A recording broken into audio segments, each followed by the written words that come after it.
Recording. We're live. Right. Well, welcome back to the council meeting, and we're on item number 7.4, which is the community survey report. Welcome back to the table, Richard and Eleanor Ross, Principal Advisor, Internal Communications, and we've got Natalie Richards versus Research on Zoom. Welcome, Natalie, again. Hi, guys. Great. So we obviously had this workshop yesterday, understanding the process that's been through, which was really useful. But obviously we didn't get an opportunity.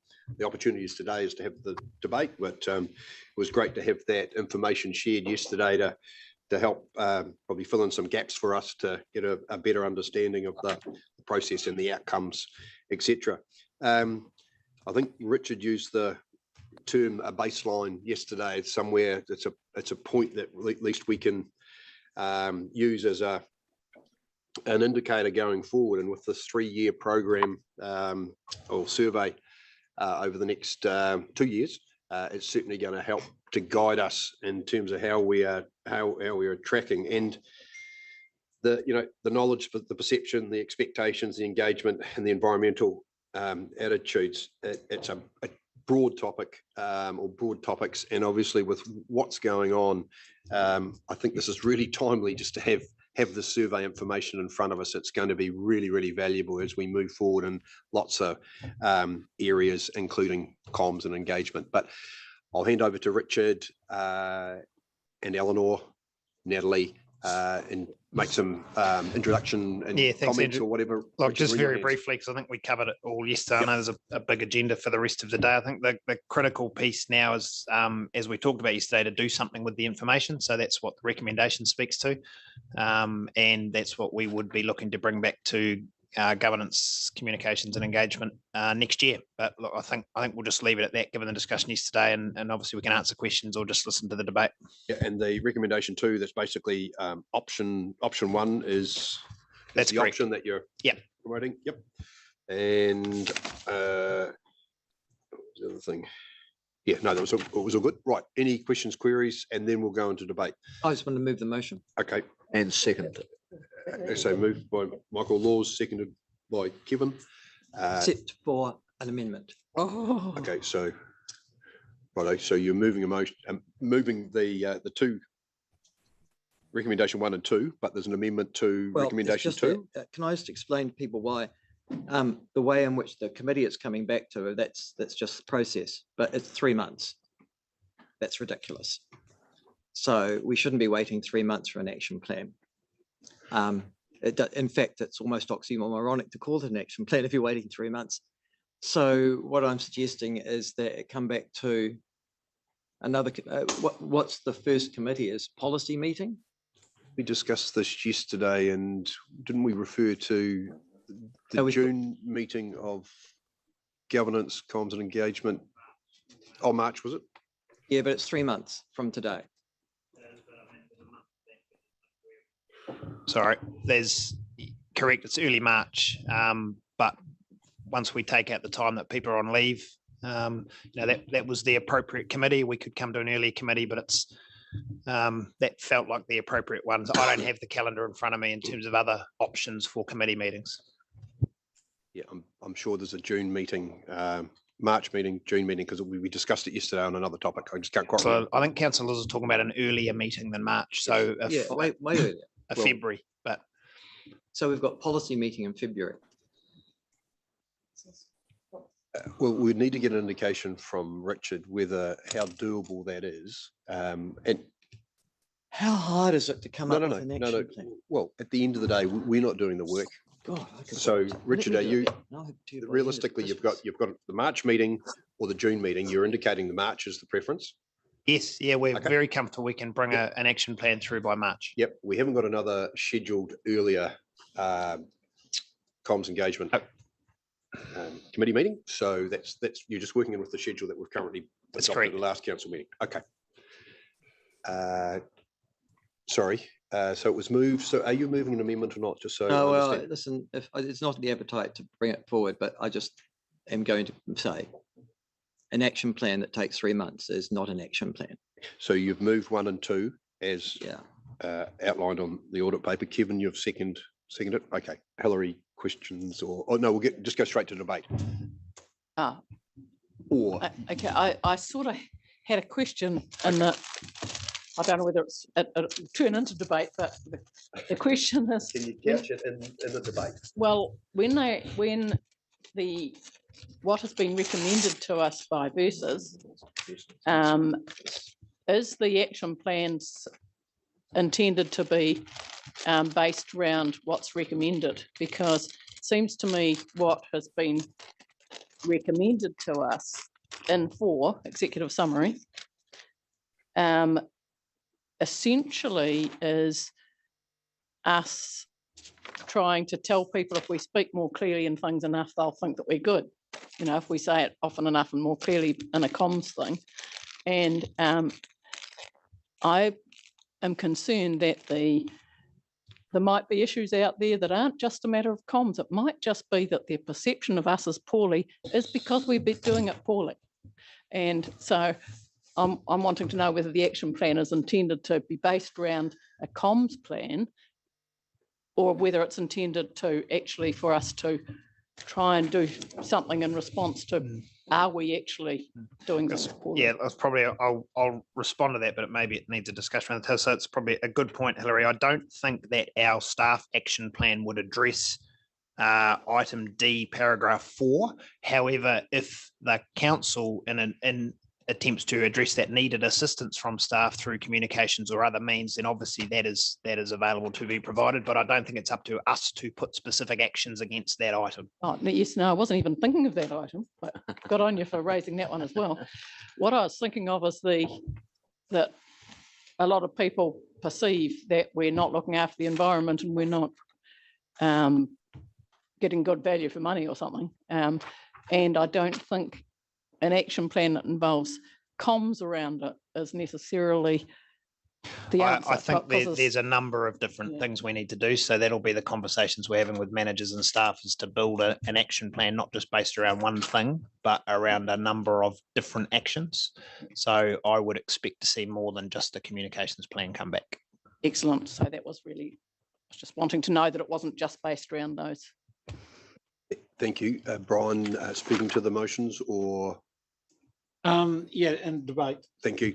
Yeah, cool.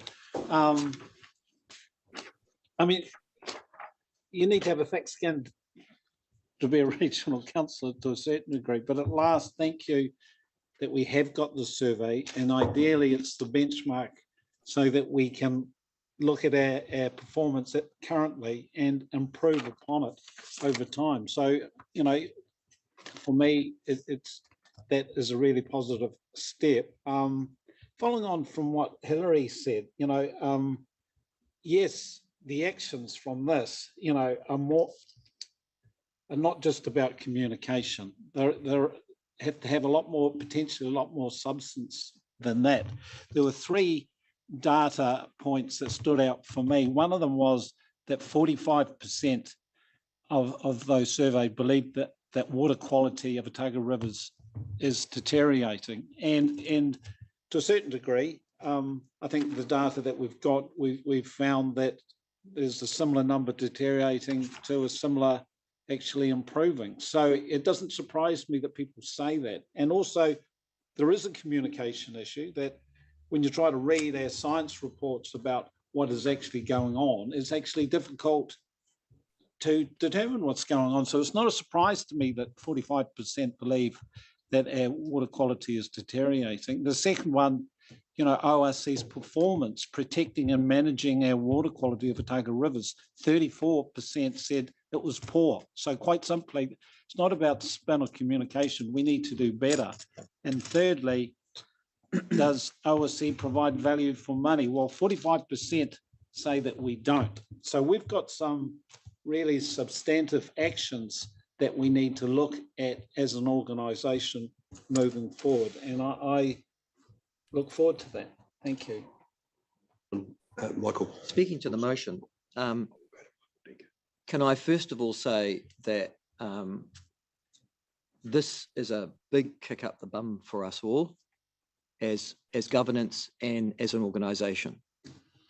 And echoing what Councillor Scott's just said, when you consider that only 12% of Otago thinks we give value for money and 45% thinks we don't, that kind of ratio should make us ashamed.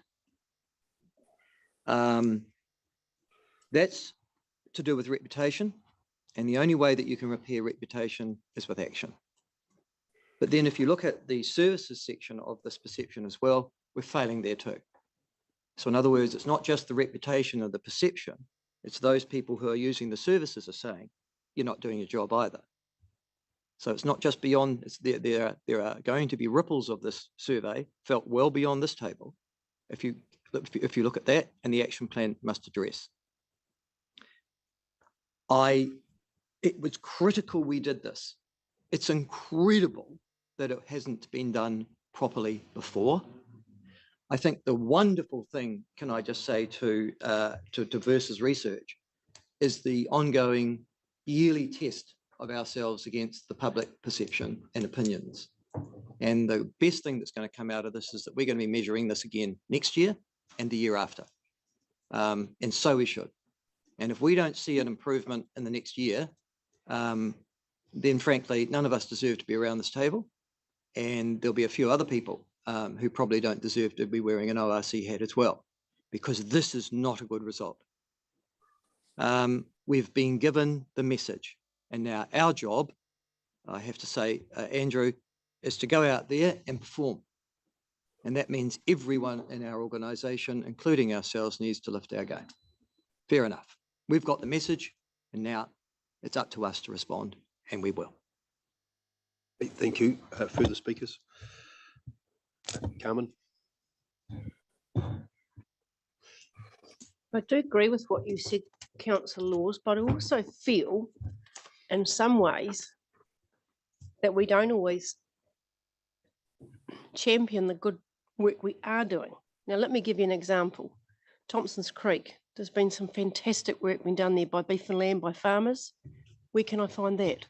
I know about it because I've read it in the different farming magazines, but I don't see it here. And that's the sort of thing I think we're missing. We're not showing everybody in Otago the good things that we are doing. So like you, I look forward to the next 2 or 3 years.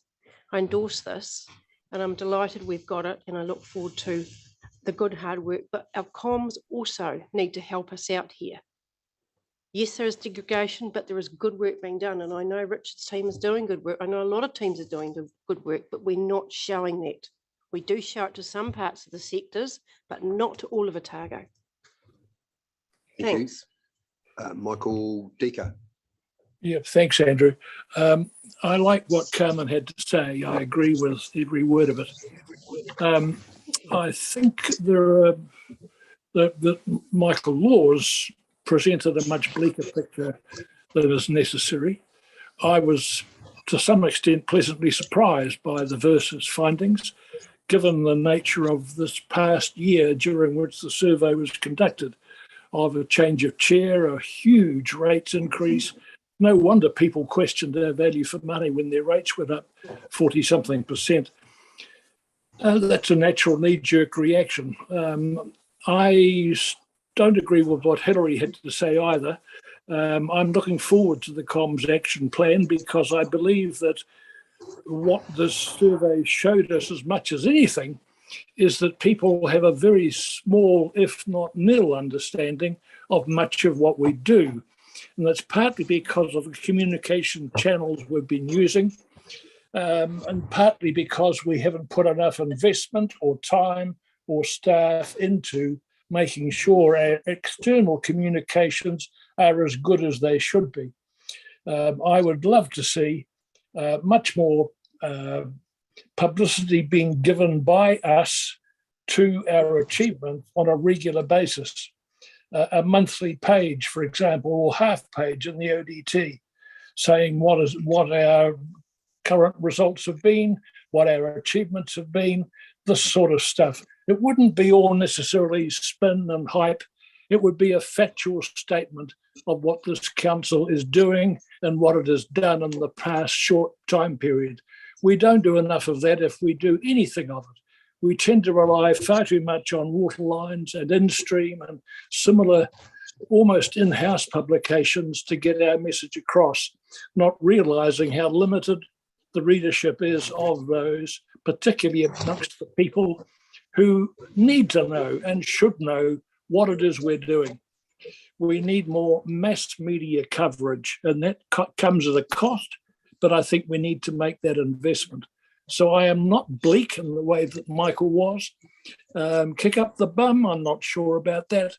But it was a good statement of facts about what our Otago regional community thinks of us and what we do and about our environment. Unfortunately, much of that was based on them not having had the opportunity to know what it is that we do and what it is that's happening in our environment. We've got to do something about that. So I'm really looking forward to the action plan. I'm much more optimistic. And thank you, Carmen, for your comments. Thank you. Hilary. I'm also looking forward to the action plan. And it isn't that I don't think that there are comms to be done. And there are two sorts of comms I would particularly like to see a focus on. One of them is for us to be saying the good things that are happening, which are happening, that touch on the things we're doing, but aren't always the things we're doing. So, for example, if there's a lot fewer dairy cows and rivers and things, and we've found out that, we should be saying out there, isn't it great, in the last 3 years, this is what's happened with the things we're doing. So we should be getting out and not only saying what we're doing, which would help people understand, but help them understand the role we play in watching what other people do and educating people and encouraging them to be doing the right thing. So I'd like to see our comms also not only saying what are the good things that are happening, but also the good things that other people are doing, because they touch on what we do, and it's our job to notice those. We certainly notice them when they go wrong, and we should be noticing them when they go right. A separate issue of comms that I think would be useful is some messaging, for want of a better word, around the role that governors have around this table, councillors around this table, in vigorous debate, because we don't necessarily do the wrong thing when we disagree with each other vigorously around this table. And so the idea that unless we come up with unanimous decisions or that we're all on the same page about something, we're bickering or infighting or something. So, and there'll be people who know much more about communications than me that know how to work their way through that, I'm sure. But it is our role to put points of view, sometimes to test them against what we know and what our staff tell us and what is out there, and sometimes just in general to put a point of view that may differ from somebody else's. And that's not a bad thing.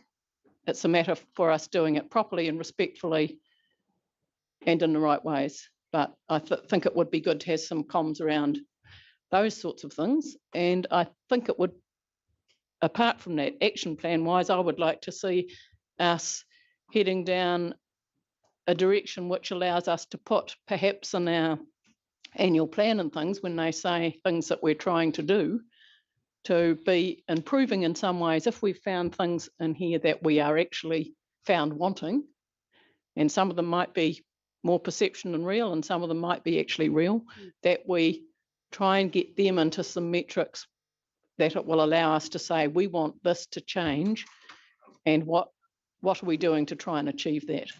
So I see it as a hugely useful tool, this, and I'm very impressed with the way it was carried out and that it has been carried out. And I look forward to all sorts of things from it. And I completely endorse Mr. Saunders' comment that he made saying and I think you made it yesterday as well. This is the beginning of something. It's what we do with it that matters. It's what actions we take moving on. So thank you to the people who are going to be helping us with an action plan. I look forward to it. Oh, Gary, Gretchen, Kevin. Thank you. Look, most of what I was going to say has already been said. I think it is hugely valuable to us. It's a benchmark. We've needed it. We hear so often from the same people in our annual plans and our LTPs. How do we get a good gauge of just what do people actually perceive of the council? Overall, you know, the don't knows when you look across the results are relatively low across most of the topics. So it shows that people are actually pretty well engaged in what we do. And then that dark blue portion is the one that should be the most concerning, because that's the one where people are saying we're poor. And so I think this is going to be incredibly useful. What we do with the action plan is absolutely critical now. But yeah, by year 5, I would certainly hope that those differences have changed substantially. The don't knows are hardly there, and the poor section is almost gone. Thank you. Richard. Yeah. Thanks. Agree with a lot of all of that.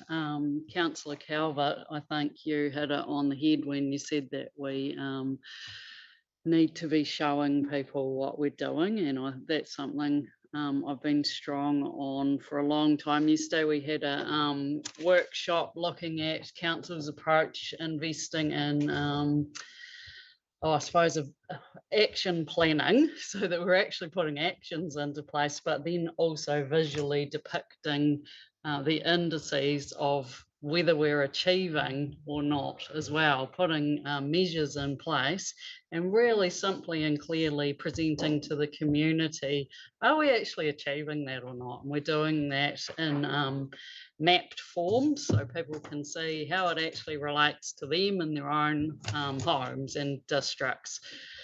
So that's going to be really good. I'm actually surprised how positive people are about the ORC. We've invested through our LTP in a really significant shift to improve people's perceptions of the ORC. But actually, we've got really quite high perceptions at the moment, surprisingly. Public transport, God, there has to be a shout out, because we have put a lot of effort in and it has actually paid off in people's perceptions of public transport. So let's note that. As well, if you look at perceptions on performance in the environment, ring up 100 people or whatever, get an online response. 17 out of 100 are rating us excellent on water, so above 8 out of 10 is actually pretty amazing. And then you've got 60% who rate us above a 5, so that's, you know, average or higher. That's quite good if you're running up the pot. How's the ORC going? Actually, they're going to say, oh, they're going all right. Yeah, they're all right. So that's actually not bad.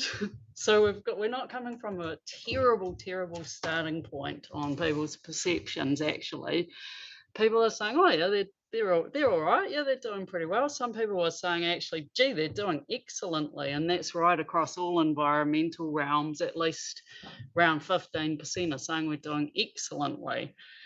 So that's all cool, but we recognise that we do need to lift our game. It's not okay just to be average. So yeah, we've invested hugely through the LTB, and I'd imagine that the action planning hopefully reflects pretty much parallel with what our LTP says, and that we've got it right as to what our game plan is to lift the perceptions and the sense of value for money. So I don't know if the action plan is going to need to be a huge job. I think we've got it right, personally. It's just going to be, this is the baseline. It's going to take a wee while to track up. Thank you, Kevin. if we have a look at I looked at the survey and fancy buses coming up, but actually what buses shows that when we're out there doing things with people, we're actually doing it pretty well, because I think that's 89% of the people are above average in their thoughts of what we do in the buses. There's always grumbles, but in fact we're doing it. So it shows, and if we go back to the 48.9% rate increase, I thought I'd never say that, but it's under 49 anyway. We've done that rate increase for a very specific reason, and that is to gear up the ORC. And I sat here yesterday with a smile just about all day on the presentations that we had of the plans that are about to happen and that are happening out on the ground now. So if we say this is the baseline, Sarah has her team around her now about to fire.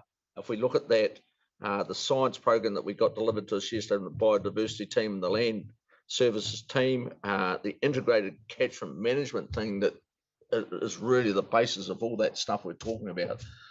We're in a great spot, and we've got a baseline to work from. We need to make sure our comms around what we are doing is pushed out there, and we need our people out there doing those things. So I'm sure as we do that over the next 12 months, we'll be in a very, very good spot. So team, staff team, just crank into it. And I know you are cranking into it, but I just think we're in a very, very strong launching pad to go forward. So take it on the chin, the bad marks we've got, let's learn from them. The action plan will come back in the appropriate time, 10th of March, because someone put a month in there that mucked us up, and we'll be happy with that. So great start every year. We've got a baseline to work from. Yeah, that's good. Thank you. Yeah. Excellent. Any further speakers? Can I ask one question? And it's going forward. Okay, just after I speak, if that's Sure. all right. An external microscope, I think, is what's occurred with the survey, which you probably can't get a better reflection on where we're at from the person in the street or the person down the road or whatever. So I think this is a fairly positive step to actually have this information in front of us. Just touching on those presentations, the two previous speakers, Kevin and Gretchen, talked about the presentations yesterday, and I'll just reflect on the science presentation. Now, it wasn't that many years ago we heard from one of the scientists that our focus was very much on fresh water, and now our focus, there was 6 scientists I think presented yesterday.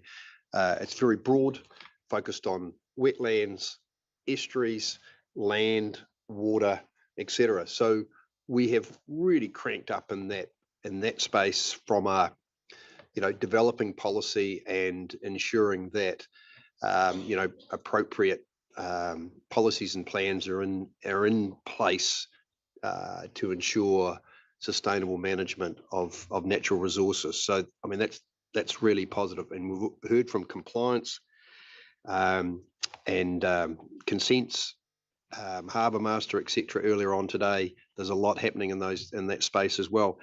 And I often reflect on the number of things or work streams that we actually deliver in the community.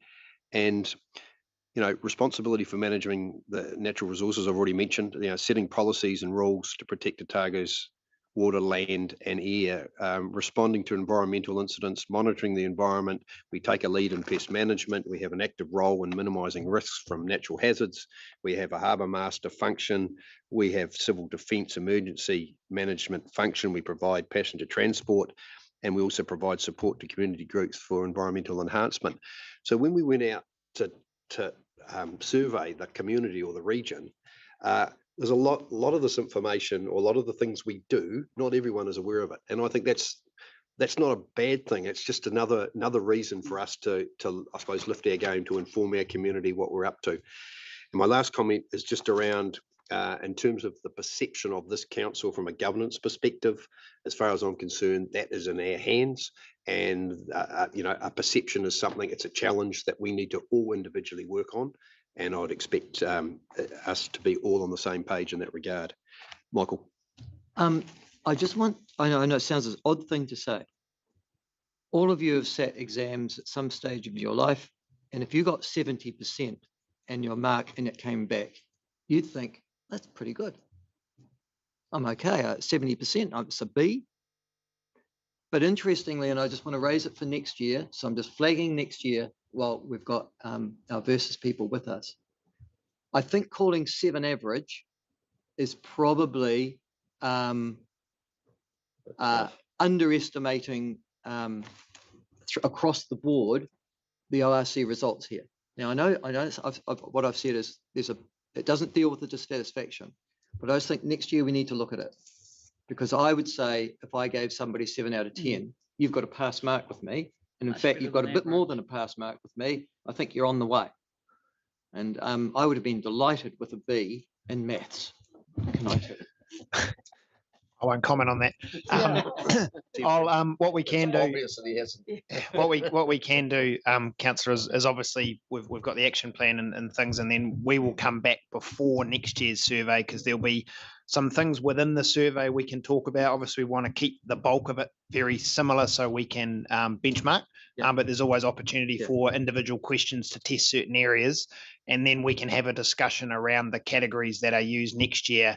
The critical thing being, if we do that, we will need to recast this year's results so we can have which is not hard to do. And that's exactly Yeah. what I was raising So we can do that when we come for Yeah. the pre-survey discussion next year. That's cool. Thank It's you. not going to be a good look though, is it? Where the RRC No, that would be councillors immediate. Well, decide that the results weren't good enough, so we actually went and changed the parameters. No, but Brian. if Hey, we come can on, we're not recast going to have this debate raw now. results. Thank you. Hey, so it's been moved. The Aero does that all the time. You know, when you put your exams in, you've got to balance it out, mate. Okay, moved by Michael Laws, seconded by Kevin. The second recommendation includes reference to being option 1 in the paper. Happy that I put both recommendations at once. Yes. All those in favour, please say aye. Aye. Against? Carried. Thank you very much, Natalie, Richard, Eleanor. Yep. Much appreciated. Moving on to item 7.5, FMU Liaison Councillor. Nominations moved by Kate, seconded by Carmen. Any discussion? If not, I'll put both motions all at once. All in favour, please say aye. Against? Carried. Thank you. Moving on to Three Waters update with 7.6. This is the report that provides an update to council on the current state of the government's Three Waters reform program, with a particular emphasis on potential implications for regional councils. Welcome to Kyle and Gwyneth. And we've also got Akaha's report attached for your reference. It's a noting report. Probably just need a message from the regional sector group the other day, just to share with governance. There's a keenness to ensure that regional councils are fit for purpose when the entities, crank up in mid 2024, and an emphasis around that they are also supporting and encouraging TAs as we move to that date as well. Kyle, was there something you wanted to add to your report in terms of an introduction, or? Nothing to add, other than just really to summarise that Taumata Arawai is now up and running and has been in some form or another since March, especially starting out with a strong focus on drinking water. They'll move into wastewater and stormwater as a secondary concern later on in 2023, I believe. The Water Services Act is now passed. That includes all the standards, which are largely similar to what they were under the Health Act. The key difference being that there is now a strong expectation that those standards be met and consequences where they are not. In terms of that, then the delivery, the changes to the service delivery is really to scale up the water services sector in order to be able to most efficiently deliver on those expectations. And there seems to be pretty general agreement on that as being the issue. I guess most of the debate is really around the proposed solutions. In terms of those solutions, I think, and this was highlighted in the chair's comment earlier, it is a massive change for the TAs.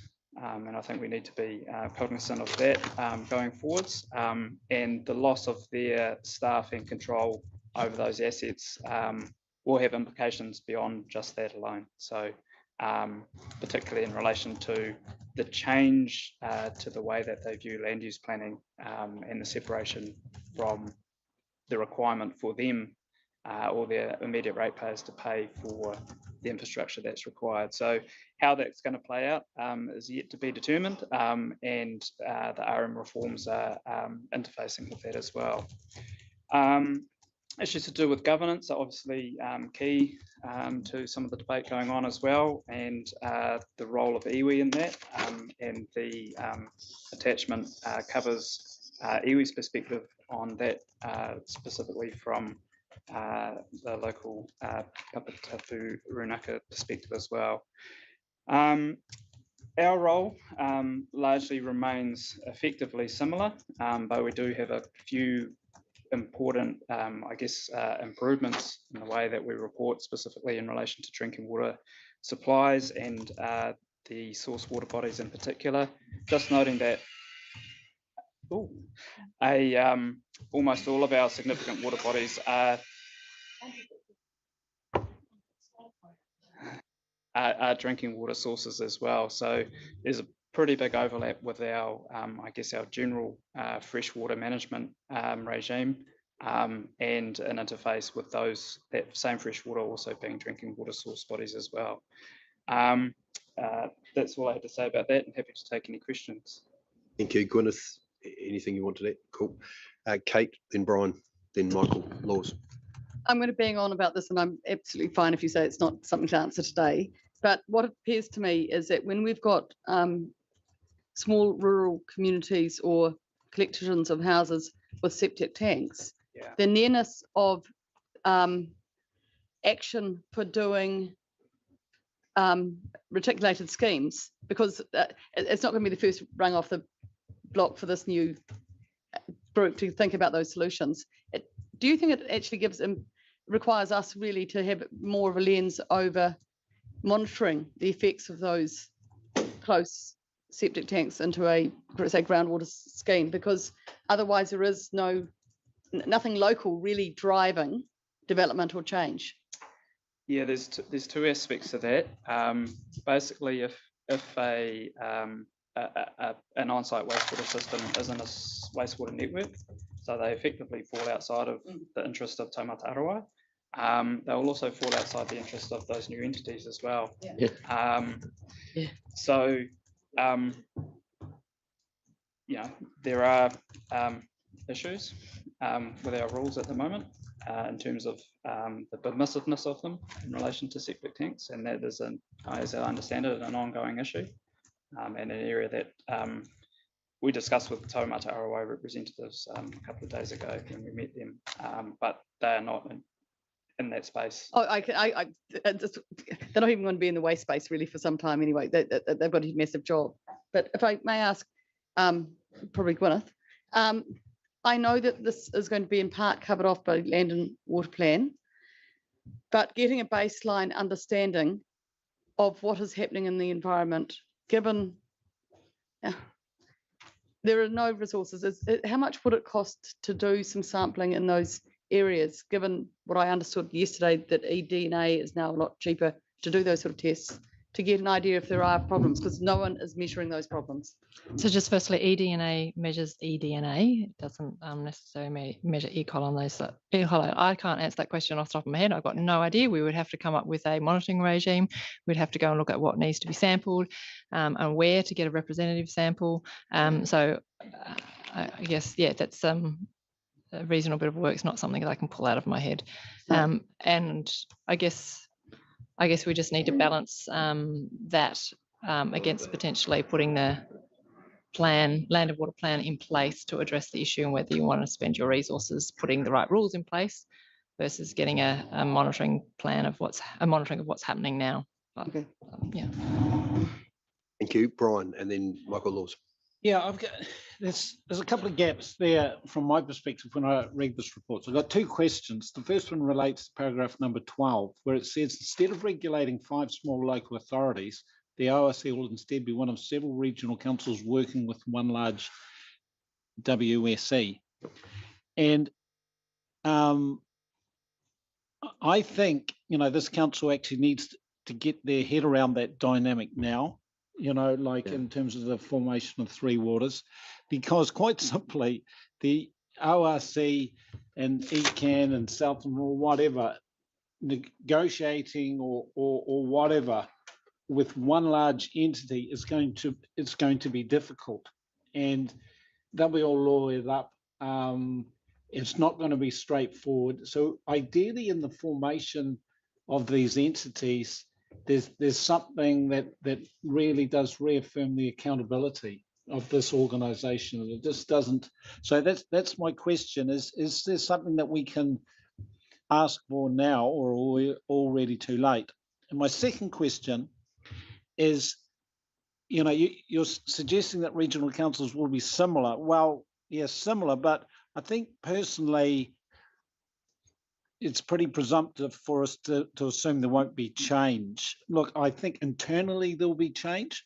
For example, if let's look at Dunedin City Council. If it loses its Three Waters share, then the obvious thing is they'll as an entity, they'll want to fill that up if they can. And the obvious thing is the buses. I could see potentially the buses going from us to them, and but also externally, in terms of this size thing, this negotiation thing, I could see the potential for amalgamation as well. Maybe that's Just wondering if you're looking for a response, and I'm not quite sure that there was a question in all of that. There's a question with both of them. Is that the first one is, what can we do now with the dynamic now in the formation of this entity? Right. Yeah. Because we're going to be squirming for years when it happens. And the second one is, should we be, instead of assuming that there's going to be minimal change, shouldn't we be alert to the change and the opportunities now so we can actually plan our future? Well, okay. So yes, first question first. Sorry. So there are a number of things happening which I think are referred to in the paper, but there is also at a regional sector level a discussion about with these new water entities, it will be important that there is a level of consistency around the way that the regional sector engages with them. And there is a piece of work, excuse me, to be commissioned looking at that. So as part of preparation for these entities coming into being. Good. All right. So the regional sector is onto that. More locally, in terms of the four, if you like, lower south councils, ECAN, ourselves, West Coast, Southland, there has been a conversation with CEs about looking at that for ourselves for entity D as well. So there's an intent there.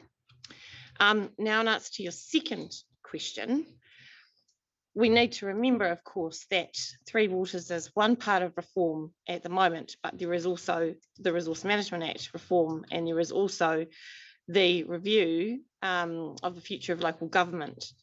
And I think you'll recall that we had a workshop where we teased, asked some of those big questions about, well, what could this mean, and what does this mean, and what are we thinking about, and how would we position this organisation, but also generally in terms of what is best for our communities. So I think we've done some thinking about that. I think it is correct to be proactive and to continue to have that conversation. I don't think we can guess necessarily what the outcomes might be of the review, except to say there has been the preliminary report that has come out, and what it does say is the view is that the regional councils will take a greater role in the coordination of what will become the new framework for resource management. So that's the thing that I understand, but of course none of that is is currently set in stone. The only certainty we have at the moment is the decision that's been made on Three Waters. So absolutely we need to continue to talk about it, think about it, be prepared for it. And yes, I think that, you know, there will be likely competition, some thinking about who does what and how, and some different pressures applied throughout this process. Ultimately, we just have to be aware of that and make sure that we're completely on top of what's happening and where this is headed. Thank you. Thanks, Sarah. Any further questions? Oh, sorry, Michael Laws. Well, first of all, I don't disagree with anything the Chief Executive said, but I guess I'm addressing this question as much to our staff as to governance. By the way, who wrote this report? An outstanding job. We asked for what was going to happen, and you have, and I think you've done it brilliantly. And I particularly like your sections 152, 153 in terms of, because what they highlight is the political dimension ahead of us, and we can't forget that we're involved in politics. I have to say, and so Gary, and I'm sure if Alex are here, we've talked about this, but then it affects Carmen, Kevin as well, particularly our rural areas. The future of local government is now incredibly unstable, and the future of those particular councils, if it heads into the path or the linear path that seems to be progressing now, would suggest that we're going to have an even greater role as a council. So there is a question coming. Yes, there is. I want to be assured, and I don't know if you've given any thought to this, that when Brian talked about negotiating and all those sorts of things, that we are not going to change our standards in terms of what we do as an organisation just because we're dealing with a government entity. I mean, for example, you would have heard the criticism earlier today about we're not doing our job with wastewater. Well, now they're going to be taking over that wastewater. We're not going to stop. We're going to hold them to the same account that we hold everybody else. Yes? Well, I guess in respect to my area, which is a policy development, ultimately you are the policy decision makers and you sign off the plan, which is the thing that they will be asked to comply again and which consents will be issued against. So ultimately it comes back to this table to sign off on that policy position, whether it's through the RPS or the land and water plan. Which is why I asked the question, because we have given consents in the past in which we've said you can pollute. There are, and I'm not talking about the past since any of this current staff is here, but the consents that have got, you know, on certain days there's going to be a spillage or something like that. Are we going to, so you're saying to me that we will uphold, when we get the land and water plan and the regional policy statement and stuff like that, we will hold Taumata ROI to exactly the same standards as we hold individual farmers. Well, I think we're right. No, what I'm saying is you make the decision to enact the policy that we bring to you. So whether it's an RPS or a land and water plan, you are the policy decision makers there, at which point, once that's operative, we turn to consents in compliance to operationalise that and issue consents and compliance. And I don't believe, I mean, I don't know if Richard wants to speak to it, but well, I don't, it's just that if you haven't seen any. Can I just make a comment? Because I think it needs to be challenged. This organisation has never issued a consent to allow the consent owner to pollute. And I just want to make. What's hardware? No. Just hear me out. There are conditions of consent relating to wastewater treatment plants where they need to, for example, need to do emergency works. They need to deal with a flood situation. Sorry, this is off the topic slightly, Yeah, that's but right. I needed to respond to what you said. And those conditions are written in a way not to pollute, but to actually practically be able to upgrade a wastewater treatment plant that would eventually malfunction if it didn't get the upgrade, if you know what I mean. So I just think it needed to be challenged with regards to the organisation issuing consents that allow them, the consent owner, to pollute. Okay, that's all I wanted to say. Okay, you don't need to. We'll just disagree on that one. Can I take it E though? So the E on page, so it's clause 17E. What sort of discussions have you had thus far, Glenys, if any, on that issue? Gwyneth, sorry. Gwyneth, yep. I personally haven't, but I am aware that staff have been it's a cross-functional thing. There's staff in regulatory and in my area that have been having conversations, and it comes back to Sarah's point around the more we can be clear and consistent and about what we are after and what information they are after and how that information gets exchanged, the better. So it's a work in progress in terms of exactly what that is, but there is definitely staff working on it. Yeah, I guess I'm just trying to tease out what that means. I mean, does that mean that we're going to be changing? There's going to be some sort of uniform practice across the South Island? Is that what I'm reading? Well, of course, we all have different plans and policies. That's right. But I think what we're saying is that there is a conversation at the moment about a consistency of approach. So, for example, regardless of the fact that we have differences in terms of our consent conditions and our plans and policies, we might have a combined compliance policy for dealing with entity D across the 4 councils, for example. That, look, that's not set in stone, but I'm just suggesting that is as far as you might take it to there. Yeah. Yeah. See, that's what I was.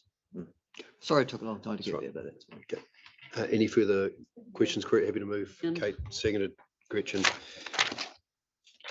Really cool. So we note the report. I'll put the motion. All those in favour.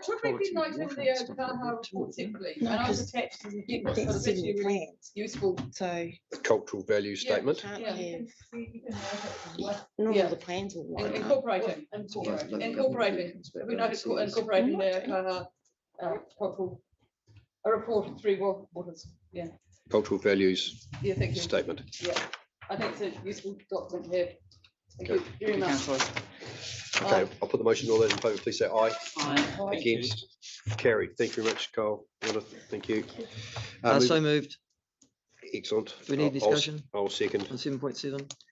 Yes, so it's note the report adopts the attached job descriptions. And thank you, Brian. Chair. I'll put both motions. All those in favour, please say aye. Aye. Against? Well, Carried. Thank you, Brian. No, I was just going to say thank you for the goodwill, actually, of the chair and the deputy chair, because it is a bit of a confronting thing, and we got there. And also, the other comment I'll make, actually, forming a working party, I thought it was quite a good idea. Yeah, it was. Yeah. Cool. Thank you. Yes, there was no infighting. No infighting. Very good. I moved and Andrew seconded. Yep. Thank you for that, Brian. Thank you for those comments. Was there a conflict of interest you doing there? I'll put both motions. All those in favour, please say aye. Aye. Against? Carried. Is Now- Michael being incorporated at the moment? I'm just checking that is he there? Yeah. I've been moving things quickly without actually referring to them, so sorry. Okay, we're going to have a break at 3:30, and I'm just looking at 7.8, Mike. This is doable in 5 minutes. No, it depends on us. Yeah. No, I suspect it isn't. okay, what I suggest we do then, we'll have a Why don't we do the 15. communication one? No, we won't start jumping around the. Sorry. No, No, I'm there's a happy to 15 move. I'm happy to move those 2 recommendations because it shows great intent by the staff, and that's what we've asked for. So, and they know they've got more work to do. So, Yeah, I'm happy to I was do that. exceptional. yeah, I agree. What's that for, Kevin? Annual plan. And I'm you're, nervous no, about I- rushing over this. Yeah, I am too. yep. So let's have We a won't rush. 15-minute break, and then we'll make the right decisions when we come back. We won't need to rush. We started back here at 1 o'clock, so I think it's appropriate time to have a 15-minute break. Is there any chance that there's a extension court I'm going to be could out come down the until same day?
Welcome back, everybody. Welcome back, Michael, Dika.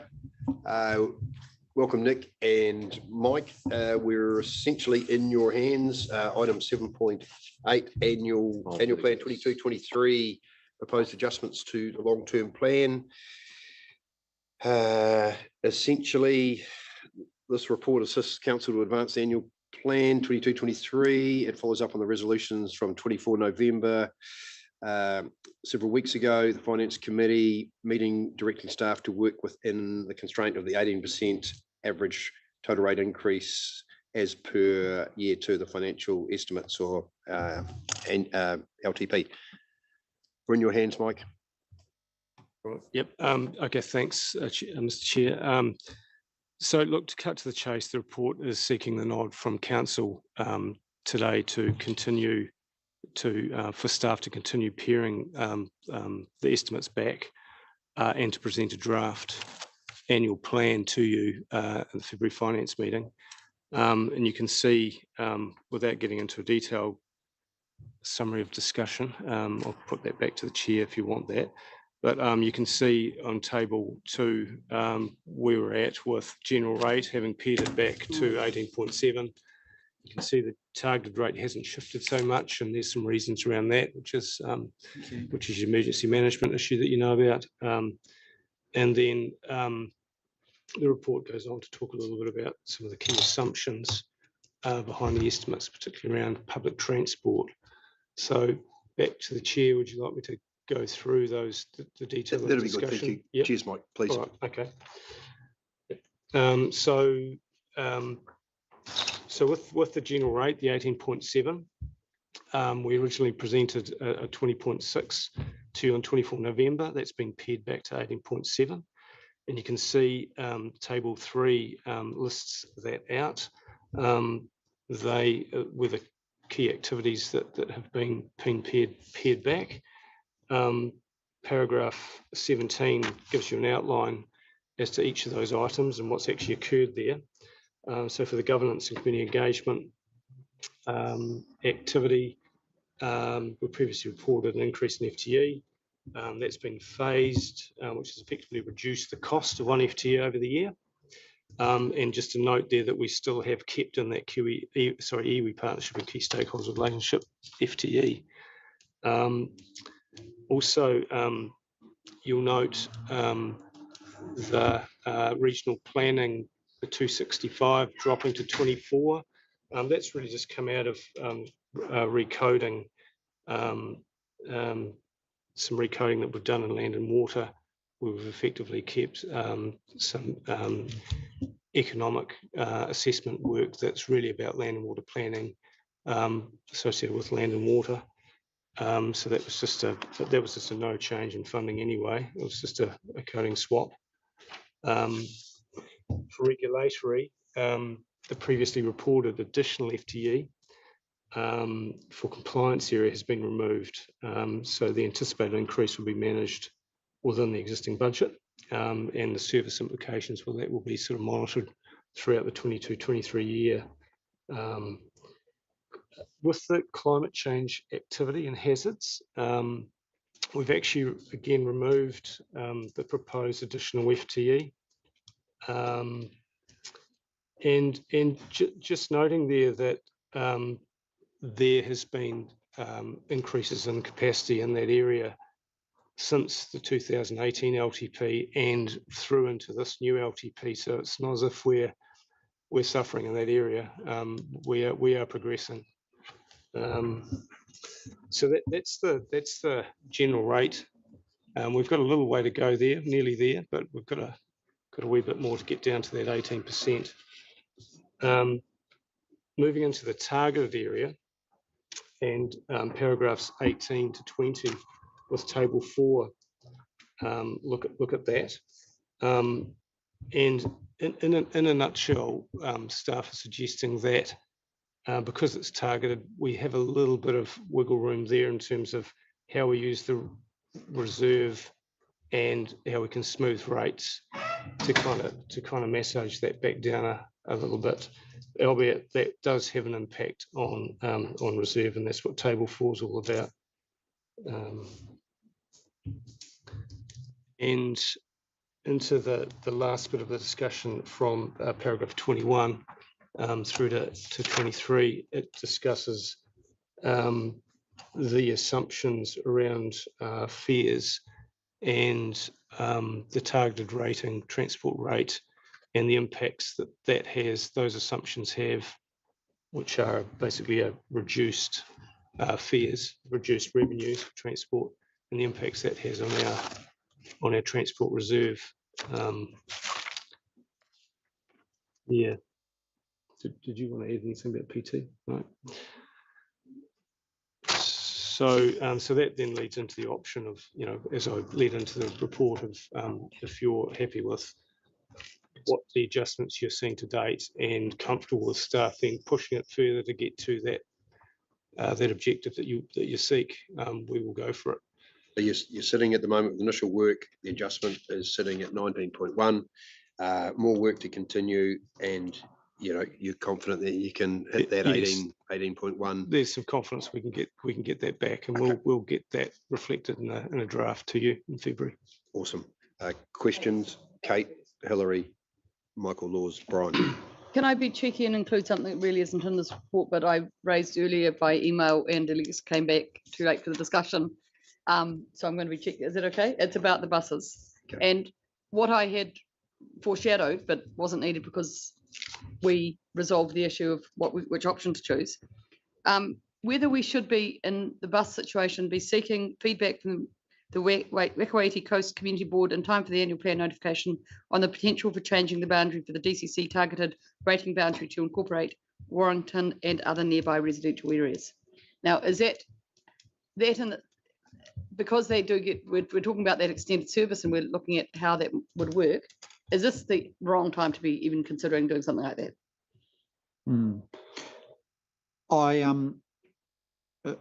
I don't think it's necessarily just an annual plan issue, because I think that might have implications for the RPTP. Okay. Yeah. Because so we'd have to have a look at whether it's got to be changed in the RPTP to basically extend the network boundary, and then that would flow into where your rating zone is. Whether it's exactly annual plan, there might be, we've got to do the two sort of concurrently or whatever, but I think we've made a note of that, and we can have a look at what needs to happen there, because if it's going to be proposed through transport that they wanted to look at that, then we'll have to factor that in here. But whether it's included as part of the annual plan consultation or it's done separately. We did a separate one, remember, for the ferries, sort of ran alongside and then got brought together at the end. So there's different things we can do. Okay, no, sorry, thank you, sorry. All good, thank you. Hilary. I see the table 6 suggesting that the reserve, which is a funny word for using when you're talking about a deficit, sort of, is proposed, again, if that's the right word, to go from 6.2 to 8.4. Could you explain to me how this ever comes right? Or to put another way, if you've got minus that amount in a targeted rate, what do you do to turn it into 0 again? Or so those numbers there are what is in the long-term plan. So then we make the comment in the paragraph above that as we go through and we look at what the annual plan is, those numbers for the year-end position in LTP year 1 might actually be worse, depending on once we've done the forecast of what's happening this year with lower bus fares. And then next year, assuming that in the annual plan year, we're looking at assuming that based on what we've got in table 5, that we're now forecasting that fare revenue will potentially be lower than what we had in there, then there'll be an implication of that. So we'll model that through. But if you remember from the LTP going out the 10 years, going into the reserve as well as the targeted rates, and they are increasing year on year. And then, of course, they sort of do, well, they don't catch up with all the spend, but they catch up to a point where the deficit stops increasing and you start replenishing it. And the deficit there in Dunedin actually maxed out in year 4 at about 10 million. And then for the remainder of the LTP, it starts coming back down. I don't think we were able to pull it back down to 0 by year 10, but it does, eventually your rates hit a point, and then of course your cost is here, and you start putting it back, exactly the same as what we've done with the Leaf flood protection scheme. And what you're saying here in 22 and 23, is this above what it would have been, and therefore the projected coming back down is not going to work? Or so all we've put here is, because effectively from the finance committee meeting, although it was 2 weeks ago, because these papers are done last week, we've only had a week and not even all of that. So we've just put in some more information so that you've got got the assumptions there. But what we're saying here is, when we look at those forecasts for this year, we look at the transport fare revenue assumptions, it's likely that, those numbers there, say the 7.4 million deficit for Dunedin this year is likely to be more. And then the 8.1 for the year after will probably be a bigger deficit as well. And we'll look at that as to, so what does that mean if we keep the transport, the targeted rate at where it is? Obviously, that'll mean that further down the track, the balance will be higher than what we thought.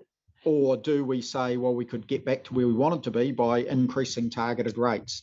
So when we come back in February, we can sort of give that analysis. Yeah, so that's really where I was going, just to say that if you've got a projection and you change one of the assumptions, then it'll make the whole long-term plan assumptions and coming back and things. And as you say, we would then need to do one or the other. We're either it doesn't come back down where we said it would in the long-term plan, and if it's going to keep happening, because if it's happened this year, it might be going to keep happening.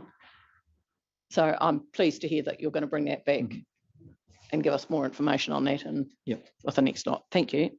Thank you. Brian, then, Michael, then Brian, then Gary. Staff is always the big cost. So I'm looking at your clause 11. 17. And you've said, right, well, we're gonna cut staff in these areas, and this will save us some money. I think there are about 4 or 5 positions there that you've noticed. The obvious questions. The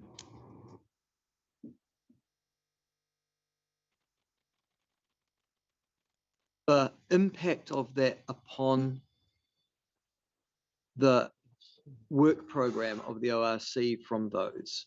Can it still be delivered with less staff, or is there going to be an associated decline in service? You have to remember those staff that we're saying we took out the additional staff that got added in over and above what was already in the LTP. So those 4 or 5 were extra over and above the LTP, which already had an increase of 20 odd staff from this year, which had an increase of, I'm trying to remember, was it 40 something staff from the year before? So so the reason why we've put it there, and some of the comments are around, we think that it won't have an impact, that we'll be able to manage it.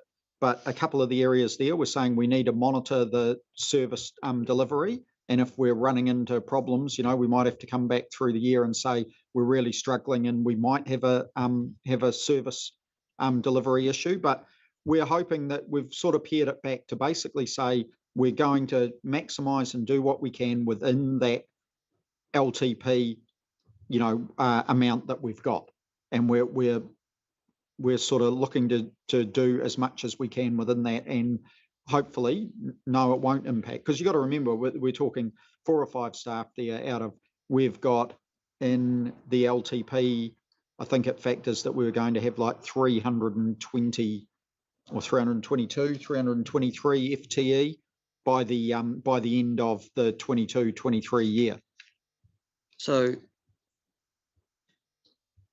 there were 40 staff added roughly in 2021. What does this 18% rise mean for 21, 22? So how many additional staff are you expecting to join the ORC? So I think did we go from 244 was the last year's number. I think we had 290 in this year. 90. Yep. And then I think we go to 322, but the 290, though we said that's FTE, that's the cost, FTE cost across the full year. We phased some of those. So in fact, we're working to be at, by starting some later, we're working to be at approximate, basically 300 staff at year end. And then we go to 322 by the end of 2022, 23. So there's still areas that, you know, they had growth factored in this in year one of the LTP, and they've, you know, there's still an additional 20 plus staff factored in year two as well. So I'm just adding those figures.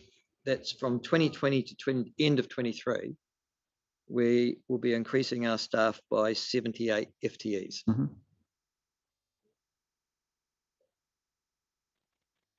So what you're looking at doing is saying, well, can we stagger this to bring you into your 18% imposed by governance and push that into the next financial year? Yeah, the main way that when year two's been reviewed, some of the areas are looking going, well, they probably think they might be a little bit light in that area. But one, for example, was one of the ones that we had in 2 weeks ago was in the compliance area. One of the staff that we phased in this year, we realised in our assumptions we hadn't actually put that in for the full year in year two. So they're effectively one short. But they've sort of looked at, we put that back in, but they've looked and they've gone, well, given the number of staff they've got there with vacancies through the year, that'll just happen by normal turnover and people coming and going. If we leave the budget where it is, they think they'll be able to manage within what they've got. No, I understand what you're saying, but we had a presentation yesterday, as you know, on integrated catchment management. Yep. Does that have staffing and resource implications? Yep. It does, yeah. Yeah. So integrated catchment management had some money go into this year. If you remember, we in the LTP, we originally started with that as looking at getting that starting, you know, pretty much full on in this year, and we realised it probably was too much too soon. So we put in some initial planning work, a couple of $100,000 for this year. In the deliberations, you said bring it forward. Yeah, so instead of having it all in year three, we brought a couple of $100,000 into year one. Then we factored in three staff in that area, so about 600,000 in year two. Yeah, it might have been 690, 3 staff and a little bit of OPEX, and then moving to 6 staff in year three. So this plan is now that money is still there. The thing that although we've got the FTE and it's factored in as some of those FTEs, they might, whether they use it as bringing FTE on or look to just, you know, outsource some of that work that they need to get done. But certainly the budget's there for what we said around integrated catchment management is in there it's some in for this year and some in for year two. That was the next question I was going to ask you. It's the old story that DHBs confront all the time. As you're moving your staff, is there a possibility, something we didn't want to know, of using contractors more and staff less? Because I know they charge more on an hourly rate, but in some cases they're often cheaper.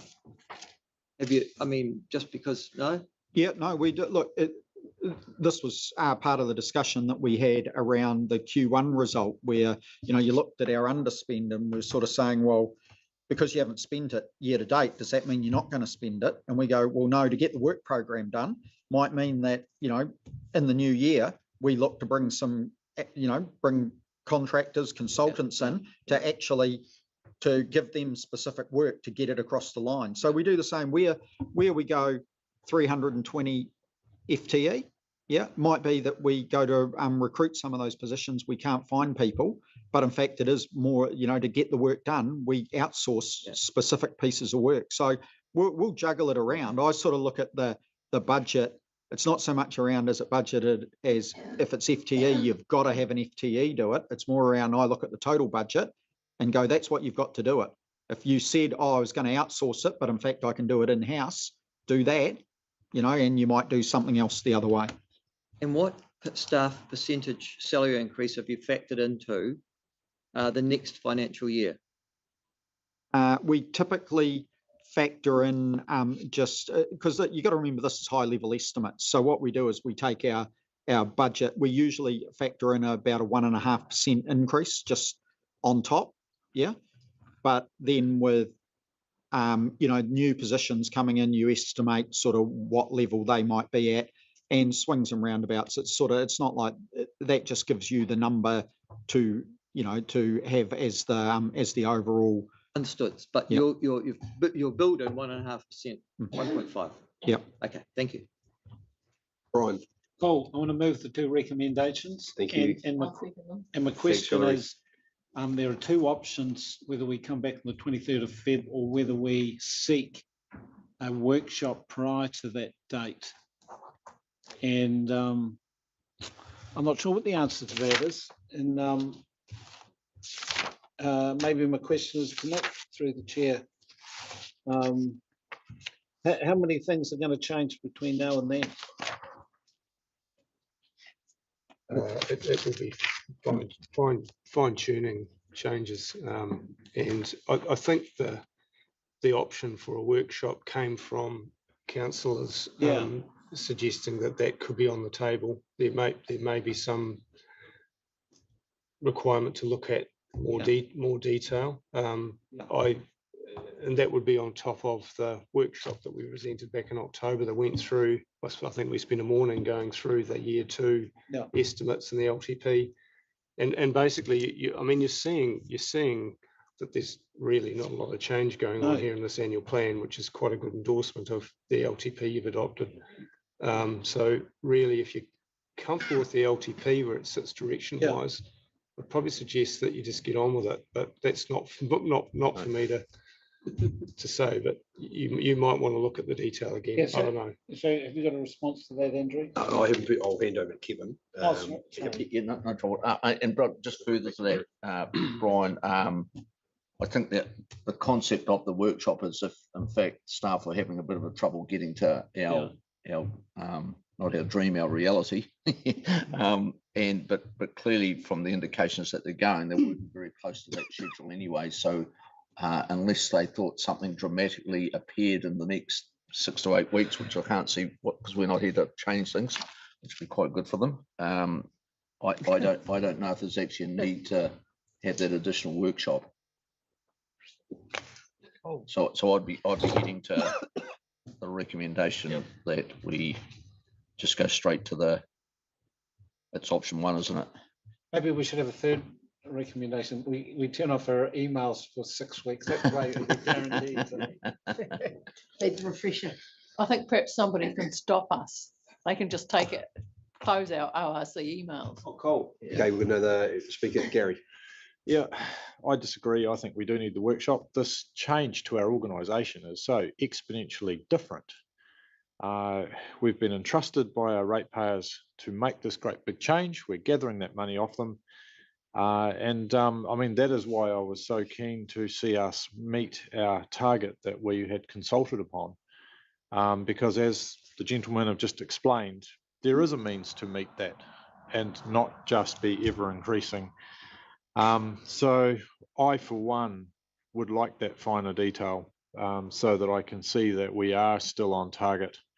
I mean, just the ability to source the staff, the ability to get those positions up and running, there will be changes to what we had initially planned.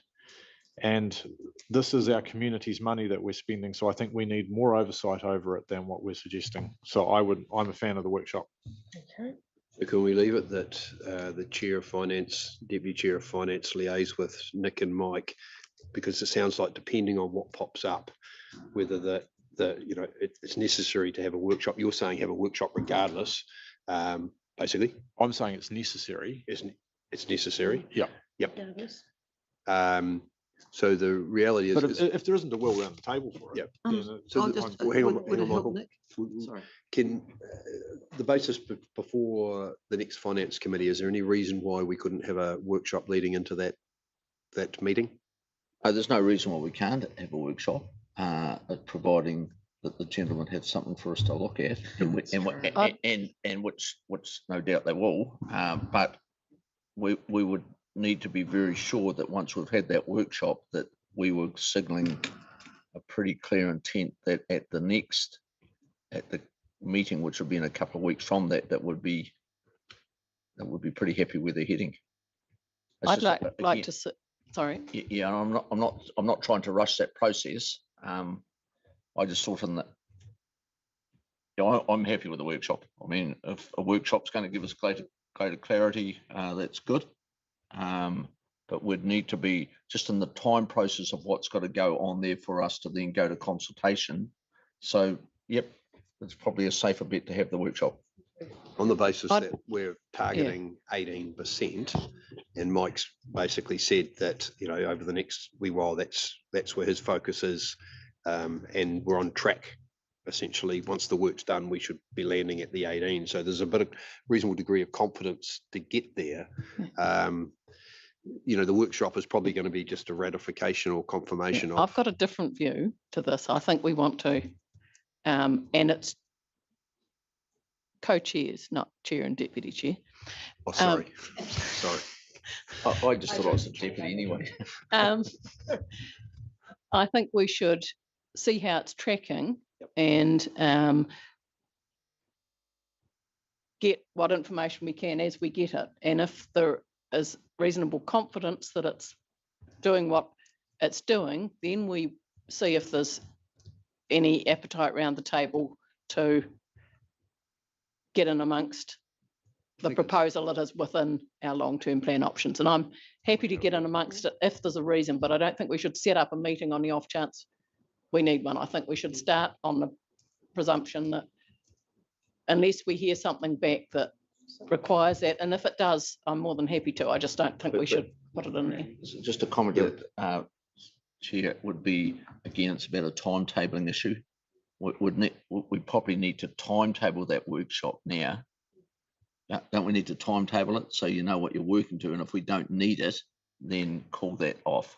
Well, I think usually Amanda sets it up so as that she fits in workshops that she knows that we might be needing. We often have that second day of the 2 days knowing that it's the most necessary workshop to come back or whatever. The next, the finance committee's at the end of Feb, and 2 weeks prior, that's the first lot of meetings, committees. So if you wanted a workshop, whether it's you just want one, we'd do it then, or if you want to wait and see and we'll talk to the co-chairs and you determine whether it's needed, we can do either, but we'd be targeting whatever that is. So, the 8th, 9th, 10th of Feb, whatever that first round is, to do a workshop then, so that then it feeds into the actual finance committee meeting 2 weeks later. We're here, as you just said, for the 9th for strategy and planning, and the 10th for non-public workshop, media and communications, and audit and risk. So, well, some of us are for audit and risk. Well, let's. Yeah. Are we better to table it for them, have it then, and then the finance meeting will have other agenda items in the finance meeting plus this, and if we need to then discuss more at that, we've still got time.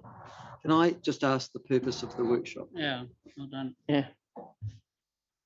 Gary. To understand what we're saying, we are agreeing to. So we have the ability to have it explained in detail from our staff. By setting that target, what do we lose? What do we gain? Staff will be a couple of months further on. Things will have changed with recruiting and what they may be doing currently, let alone what they're envisaging into the future. It would be different if our increase this year had been 3% and next year it's looking like 2%. There's huge risks to the organisation sitting around this. Saying. I'm just trying to work out. I hate workshops, as you know. I'd rather have it as an agenda item of the finance committee, and take an hour then, we'll 90 minutes to talk about it if necessary. I'll make a suggestion. Just under 2, if we added at the end, that a requirement for a workshop be determined by the co-chairs of finance, and we just leave it in their hands. No, because they've both said no. So, I mean, Well, I think they've picked up the theme of the discussion. I would Yeah, I have guess faith in yes. that. No, the appetite isn't there. I mean, I'm just. I would like it. You like it So more? I'm with you. I would like it too. Look, if the changes, to me, if the changes are similar to where we've gone from 19%, down to 19.1% now, and Mike's just gone through them, and they're all relatively modest. If I look at table 3, and I imagine the next iteration of changes will look a wee bit similar to that in terms of the numbers, and they'll be spread across the organisation. So I don't think there's going to be huge debate and discussion around actually what's being suggested. That's my. I think if there is, we should be doing it in public at a meeting anyway. I agree. So if Put it on the finance one. I don't think there's. Good answer. Yeah, Yeah, and finance Harry, side. the thing that we've seen through the script is going down is there's no decrease in the level of service. That's the thing that's. Well, there might be.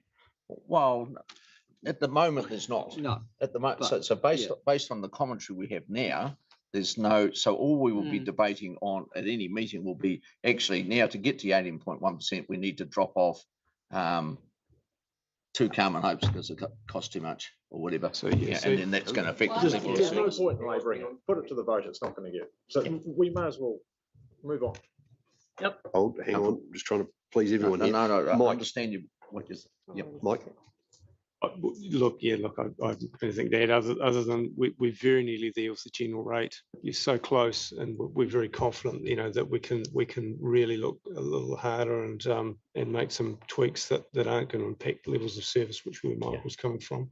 When's the thing, mate? When's the next finance committee meeting? 23 Feb, I think. 23 February. Yeah. 23rd, yep.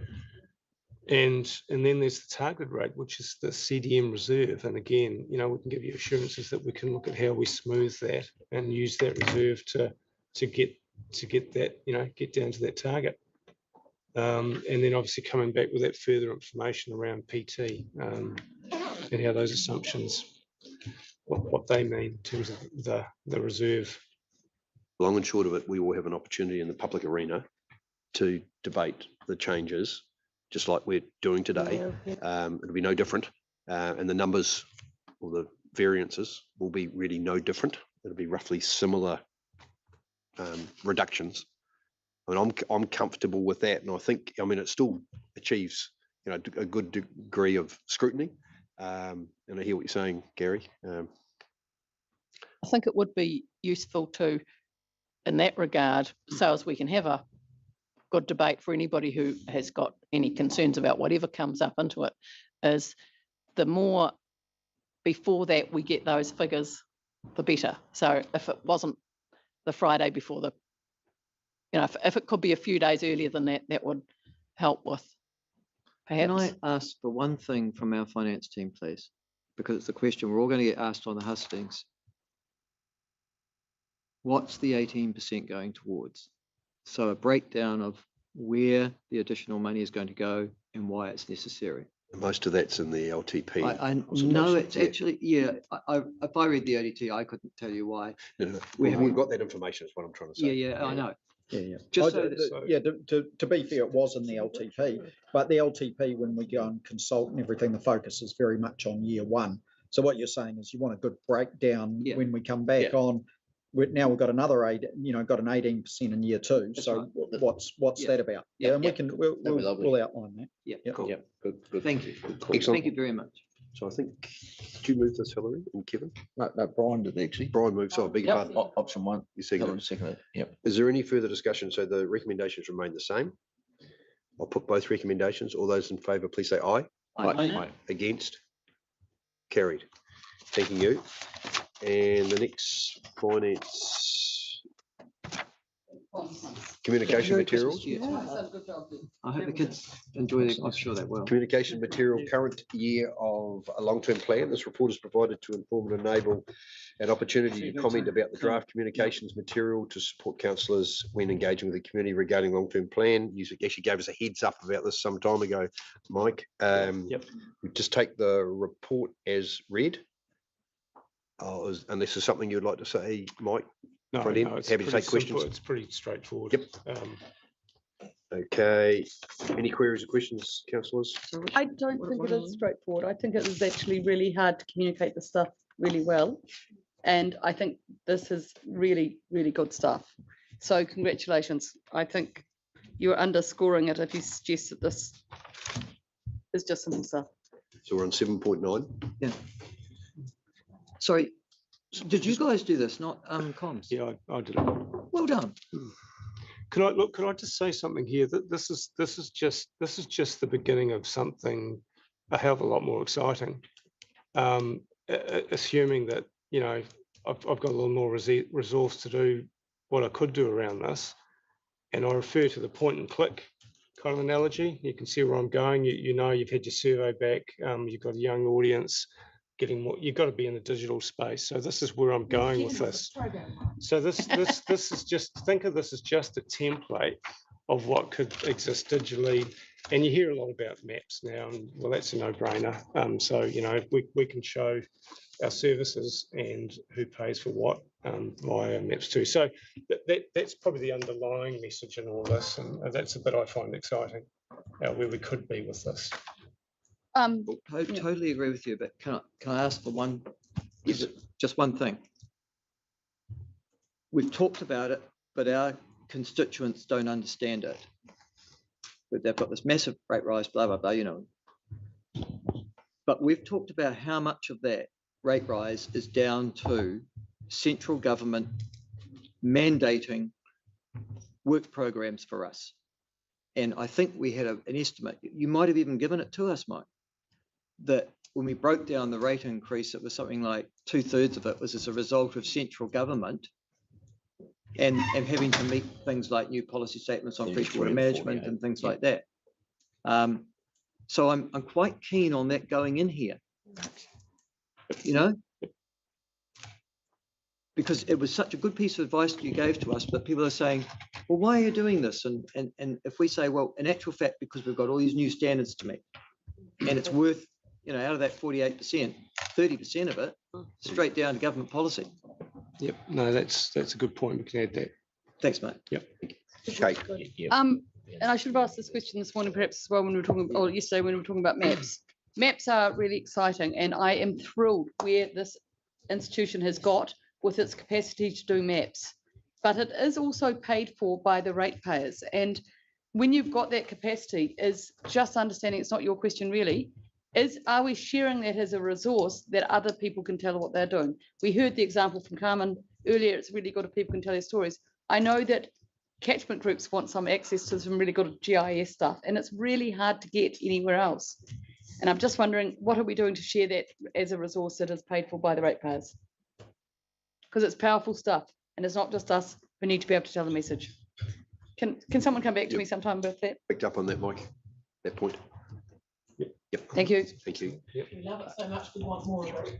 Well, It's other getting a people bit want to be able to use it. broader than the gambit that I was given here. But I appreciate that. it's like, well, I don't. No.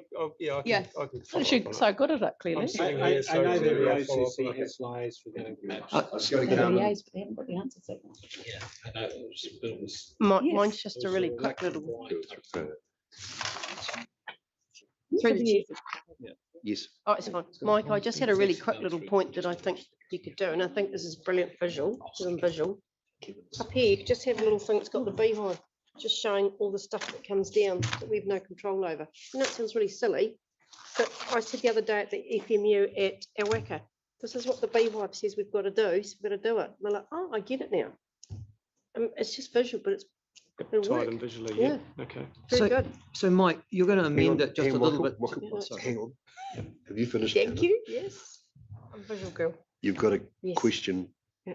Michael? Yes. Okay, so it's been moved that the recommendation on that we note the draft communications material attached has been removed, has been moved by Kevin. I've seconded it. Now you've got a question, Michael? Yes, We're yes, I speaking was to the just gonna motion. ask Question, right? Mike, are you going to make that amendment, so, as we've suggested today? What I want to know is, how quickly can I get access to this? So I'm keen on having this in my local community newspaper. Now I can get that run, and into some sort of leaflet form that I can give people as well. So what I'm saying is, after that amendment, how quickly can I access this? I wanted this finished by Friday this Can you week. Can you send it to me as a So I think PDF? I can do it by Friday. Yeah, that'd be brilliant. Okay, thank you. Just so I understand, so the comms material relates to long-term plan? Correct, year one.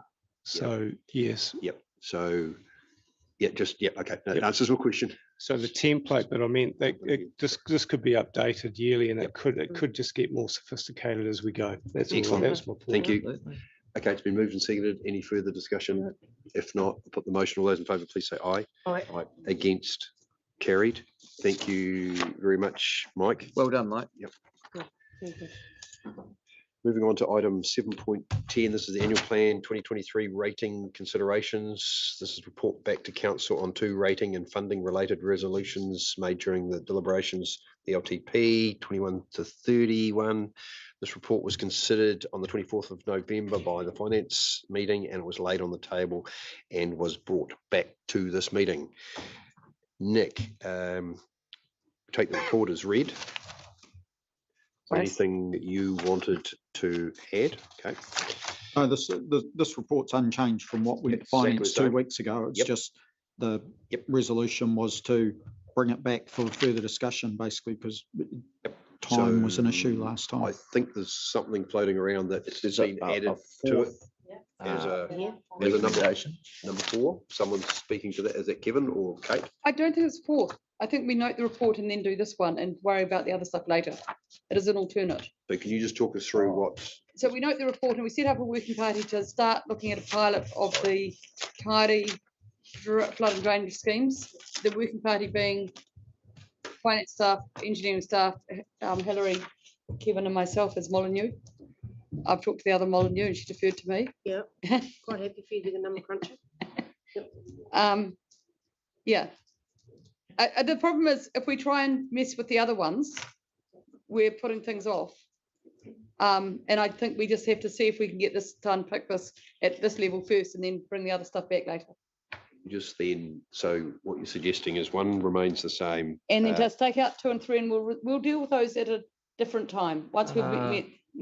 Just hang on. That's the key part that we have to keep going. We're on 7.10. Otherwise, we can't do the budget. Sorry, it's not fine. Oh, okay. I see what the, okay. Okay, that's fine. Then. Yeah, that's fine. Yeah. Okay. Yep. Okay. I'm with you. So we're what the part, excuse me, go for it, Kevin. As Kate, what you're proposing will work alongside the work that is being done, planned and anyway. Okay. So this work, this will dovetail in at the appropriate time. Number 3, isn't it, Kevin? No, I get that. Can we take the long-term plan out for the 34 though, or not? Well, no, that's where it leads into. Okay. I hope we're going to have action before then. Sorry. Yeah. No, there will be. Okay. It's just it doesn't preclude that. That's fine then. No, okay. I'm with you. Everyone clear what 4 means? Comfortable? Yep. So moved by. No. Oh, sorry. I'm just trying to catch up. This was run past Nick. Right. That's all right. Yeah. No. All I was going to say is you're making a decision that's different from staff recommendations. So are you satisfied that you have met the requirements of the LGA in terms of the way that you've prioritised the Taieri over other flood and drainage schemes? Yes, is my answer. Yes. Yes. It can only be a yes or a no. All we're doing, and we may not prioritise it, but what we're doing is having a look at what that actually means to do something like that, and that may be at the end of the day, Sarah, maybe the consideration to say, well, actually, we can't do just one. We've got to do the whole lot at the same time, and that may come out of that. But what this is doing is seeing what the mechanisms are to get that underway. Or not to do anything. Or not to do anything. Yes. You might come to the conclusion. Correct. Through feedback and better understanding. No, that's very good advice. Yep. Fair enough. So you come forward with what was said back to you. Yep. I don't have to be comfortable. You have to be comfortable. No. It doesn't. In my view, it doesn't take us down a particular rabbit hole. It takes us down and just having a look to see where, and that's one that we can have a look at. I mean, it's always going to be either one or all of them or something. And when we're talking pilot and reviews, you often start off with one to see where it will go. So What a pilot means. Okay. Is there any further discussion? Are you comfortable, Nick? Yeah, I probably look at it as I've indicated there, we'll still be looking at those other things as we go forward. I think this is probably an opportunity to get a smaller group together and dive into it a bit deeper and work out what the issue is, and we can look specifically at that one, but probably that'll flesh out a bit of the wider as well, and then collectively probably determine a way forward from there. Thank you. Happy that I put those 4 recommendations all together. Yep. Move. I move. So moved, seconded. Moved. Kevin, seconded. Hillary. Put those 4. All those in favour, please say aye. Aye. Against.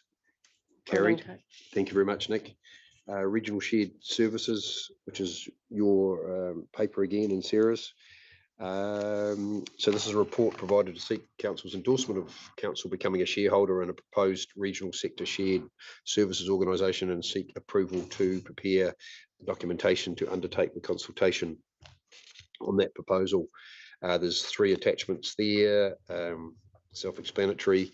I can recall back at the regional sector group probably 6-8 months ago, there was the report on the governing body, the regional, whatever, the CCO. I can't think of the abbreviation, but it was quite a interesting document where it achieved the outcomes through collaboration, creating economies of scale, shared best practice, and overall doing more for less. And this is really just is a similar concept. And so thank you very much for bringing the paper here. Sarah or Nick, did you want to comment at all? I think it's fairly straightforward. Essentially becoming a shareholder has advantages for us, where there is common work that we do together in the sector. An example of that is the work that we're currently doing as a sector on a new, effectively a replacement for the Acela database that we have. Happy to move. Okay, seen by Carmen. Yep. Any discussion? Brian? Yeah, okay, so that's interesting. So the example that was given was IT or whatever, some common service. But I mean, this is a bit of a surprise to me, to be honest. We used to have a service company that was into pest control and so forth, and we decided to move out of it. In fact, my understanding is that most councils have sort of moved out of these type of entities. I haven't read anything to convince me that it's a good idea in terms of an independent risk assessment, have potentially a dead weight that's sitting there for supposedly some opportunity, as opposed to a private opportunity, consultants, whatever. I'm long distance away from supporting this. I obviously apologies. I don't have the background in terms of, no doubt that through the regional sector group, there's been a build up to it, but I haven't read anything to convince me that this is a good idea. Thanks, Brian. Any other speakers? Yes, I'd like to ask Mrs. Gardner, on page 208, there is a wee paragraph that talks about all the shared services. Includes environmental data management, farm data management, consenting hubs, resource sharing, and IRIS Next Generation. So what would be an example, if you could give me, of farm data management? What do you see that as being that we would share? Or okay, so at the moment, you'll be aware that through this kind of arrangement, we already have the Special Interest Group Network and EMA and LAWA. Yes. So LAWA is the Can I Swim Here and the data portal. There is as you'll know, there is work going on at the moment around farm plans, freshwater farm plans, and then there's work the MPI is undertaking on farm planning more generally. And as a part of that, now he'd be better to speak to this than me, but as a part of that, there is a project that Richard Saunders is involved with, which is looking at, for a data portal is probably the best way to explain it. Sorry, I'm struggling for the right words, but that's what it is. And that's been input to by a number of regional council staff. That's the kind of thing that this entity would own and administer on behalf of the shareholders, if you like. Okay. What I can understand of the parent group or the regional services holdings limited, and the 6 or 7 regional councils that are involved in it, and I know Environment Southland, Waikato, and Northland, etc. And this is just through feedback through the regional sector group, is they were very complimentary of the ability to work collaboratively, to share or create economies of scales, those sorts of things. So it would seem to be a no-brainer, actually, working together and securing services that potentially you can get a much better deal rather than knocking on the supplier's door on your own. Go there as a group, buying power just like supermarkets do. So it was all pretty positive feedback. Kevin. Yeah, theoretically that's really, really good, and I think the conceptually is really good. A couple of things do concern me, or that I want some clarity around, is on page 209, proposed the new organisation will have a board of 8 directors appointed by the shareholding councils. Who will they be? They would be senior executive. Right. So there's no governance in this at all. No, there isn't.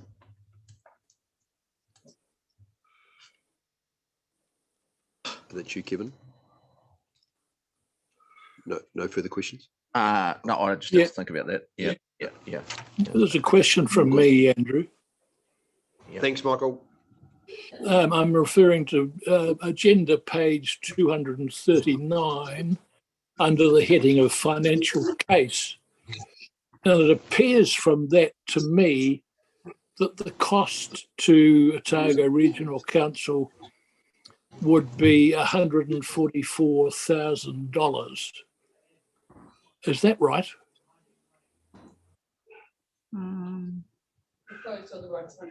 That's what it says.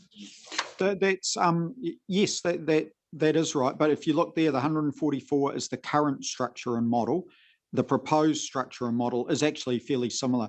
The thing to realise is that all of this work is currently going on. So what this paper is doing is about formalising that under a new CCO structure that all councils, all of the regional councils who are around the regional sector, can become a shareholder in, because currently a lot of this work's all happening. There's a huge amount of, Sarah said, through the special interest groups and through the regional sector, whole lot of collaborative work going on. It funnels through as our delivery mechanism is through the existing.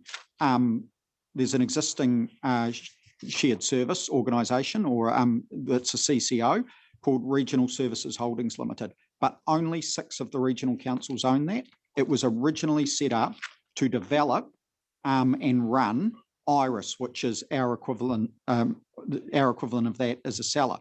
Now, going forward, this here would, regardless of whether we became a shareholder or not, this collaborative work will still occur. We're looking at moving from a seller to the next generation of Iris that's getting developed by all of the councils. and there's a few of us that are on a cellar around the country, and they're looking to do the same. Potentially, we could still do that without becoming a shareholder in the new organisation.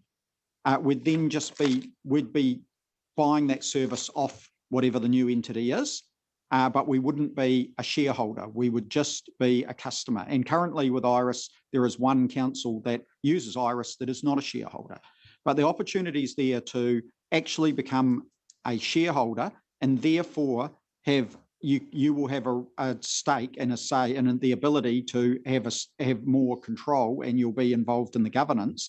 The other thing is that new entity, as RSHL currently does, owns the IP for that system that gets developed. So if you're not a shareholder, you won't own any of the IP. Yeah, you won't own the underlying system. You'll just purely be a customer. Yeah. So, but regardless of which way you go, whether you want to become a shareholder or not, yeah, we're still this work. Currently, it's going on, and we collectively across these things, we're spending 144,000 a year. Projected it'll go up to the 150. But it depends on what you pick and choose to get involved in. If we didn't want to be involved in Iris Next Gen, you know, the amount of money that we've got going through would be less.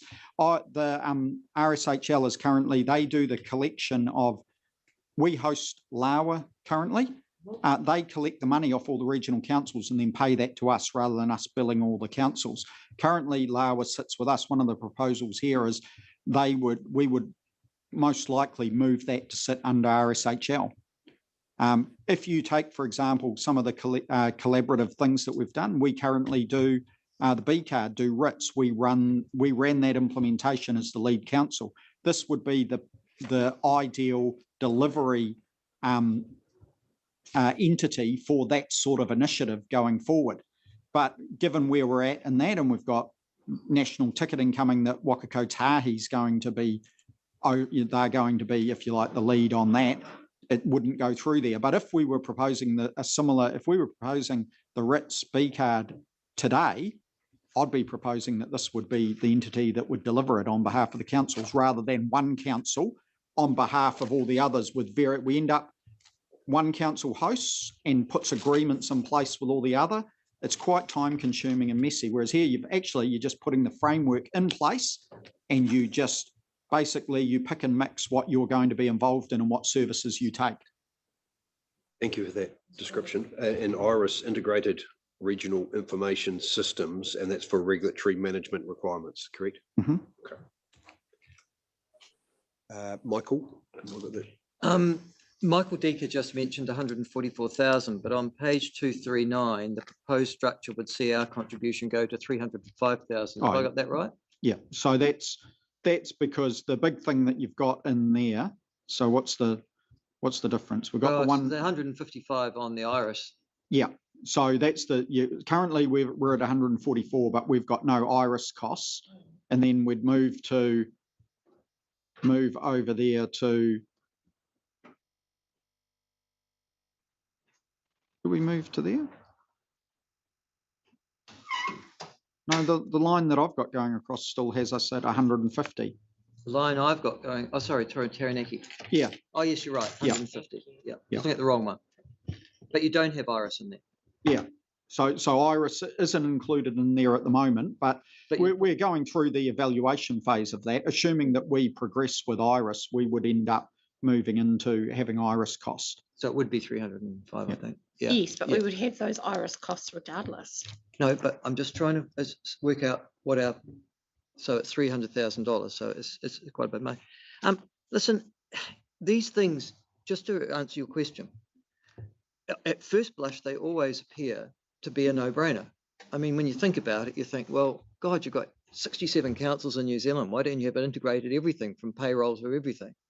Mind you, you could argue that about governance and senior management too, but it doesn't matter. We won't go down that route. Now you got her interested. No, but I've sat on a DHB board that has done exactly the same thing as this, and it was, Nick, a complete bloody disaster. All the DHBs got together, and the two things they went after, the first thing was IT, to have a common information system that could talk to each other and share information. And the second one was, of course, food.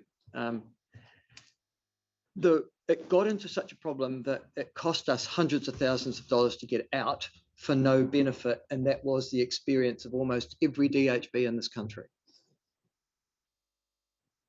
The key is, Nick, if you're going in, you've got to be ready to pull the plug.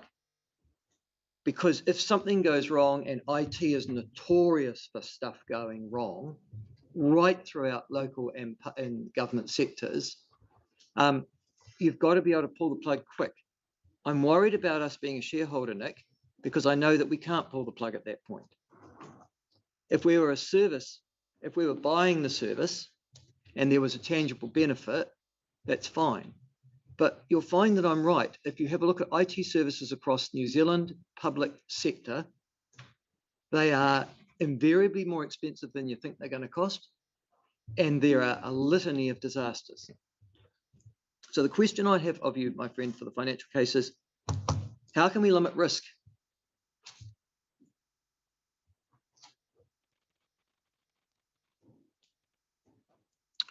Because we're asking a lot of it. We're asking risk assessment in here. I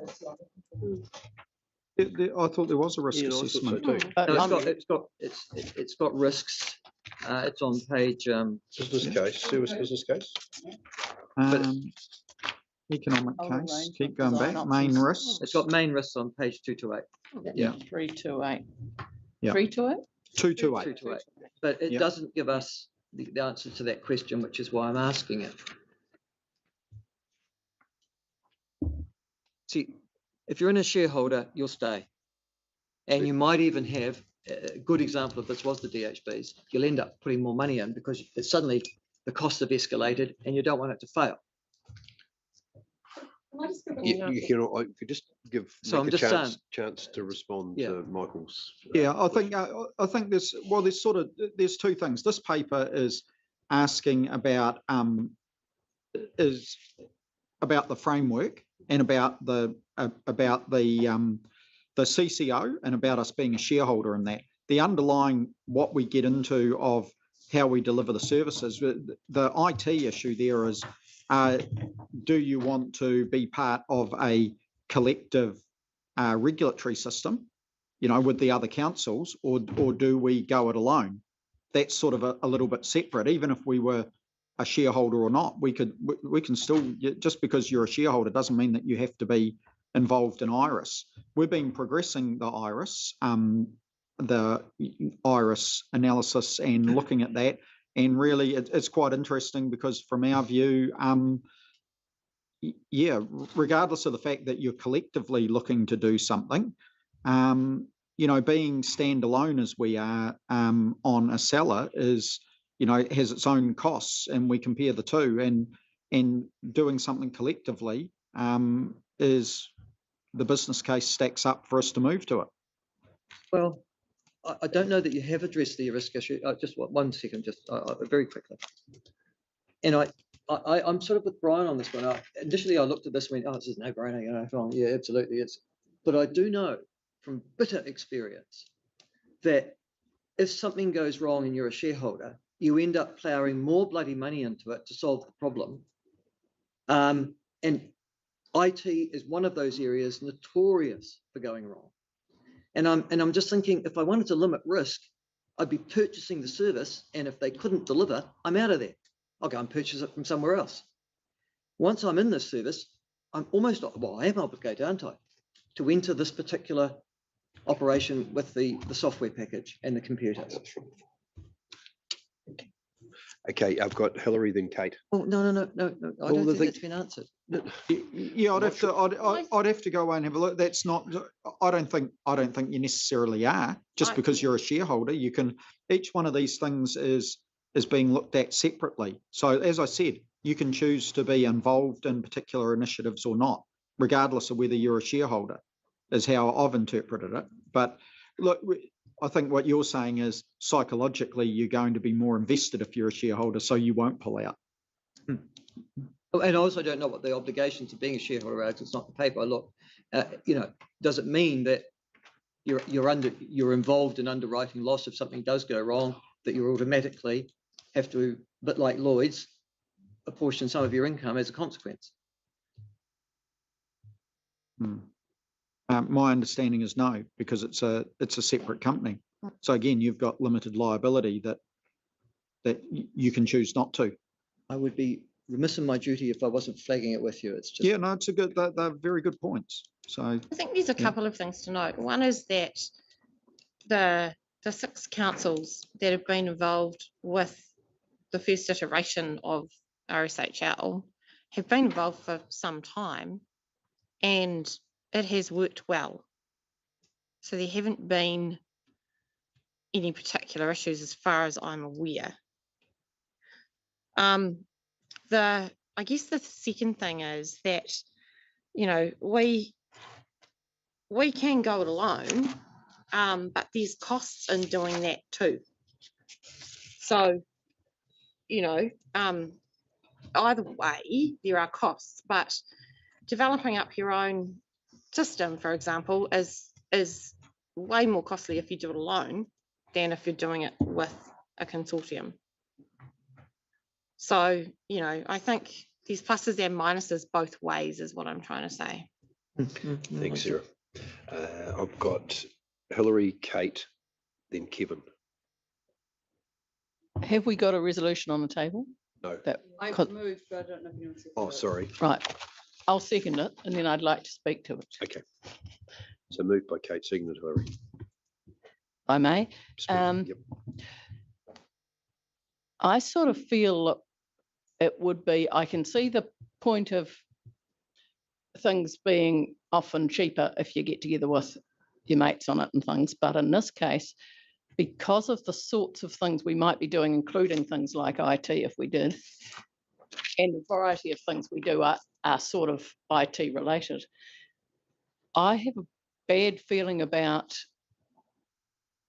who's going to watch over things, because the temptation is that you just have sent that off to the side and you don't take the same notice of something than you would if it was internal, where you know you're responsible.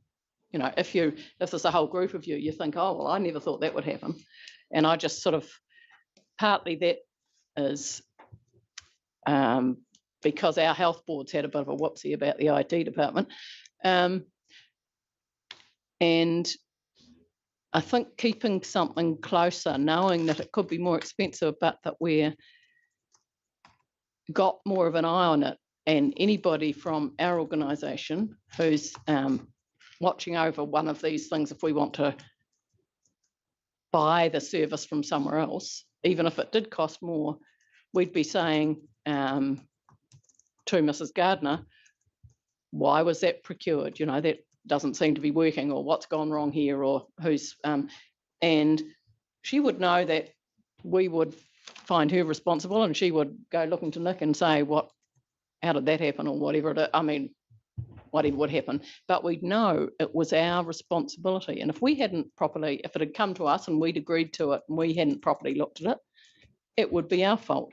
But if you shift it away to some joint lot of people, and especially since it isn't at governor level, so it's operational, and I fully see that these are operational issues we're getting together on, but it takes it away from us feeling responsible to just filtering it, disappearing off through the sand and responsibility. And I'd rather not. I'm happy, like with LGFA, we've joined them now, but we've joined them when they're a grown-up organisation and have been doing it for years and have all sorts of rules in place and things, for example, and we know exactly what our liability is. When you ask Nick and he's not certain what our responsibility as shareholders would be, that doesn't fill me with confidence that we know that we weren't responsible for something. And it might be that at any given point, having a limited liability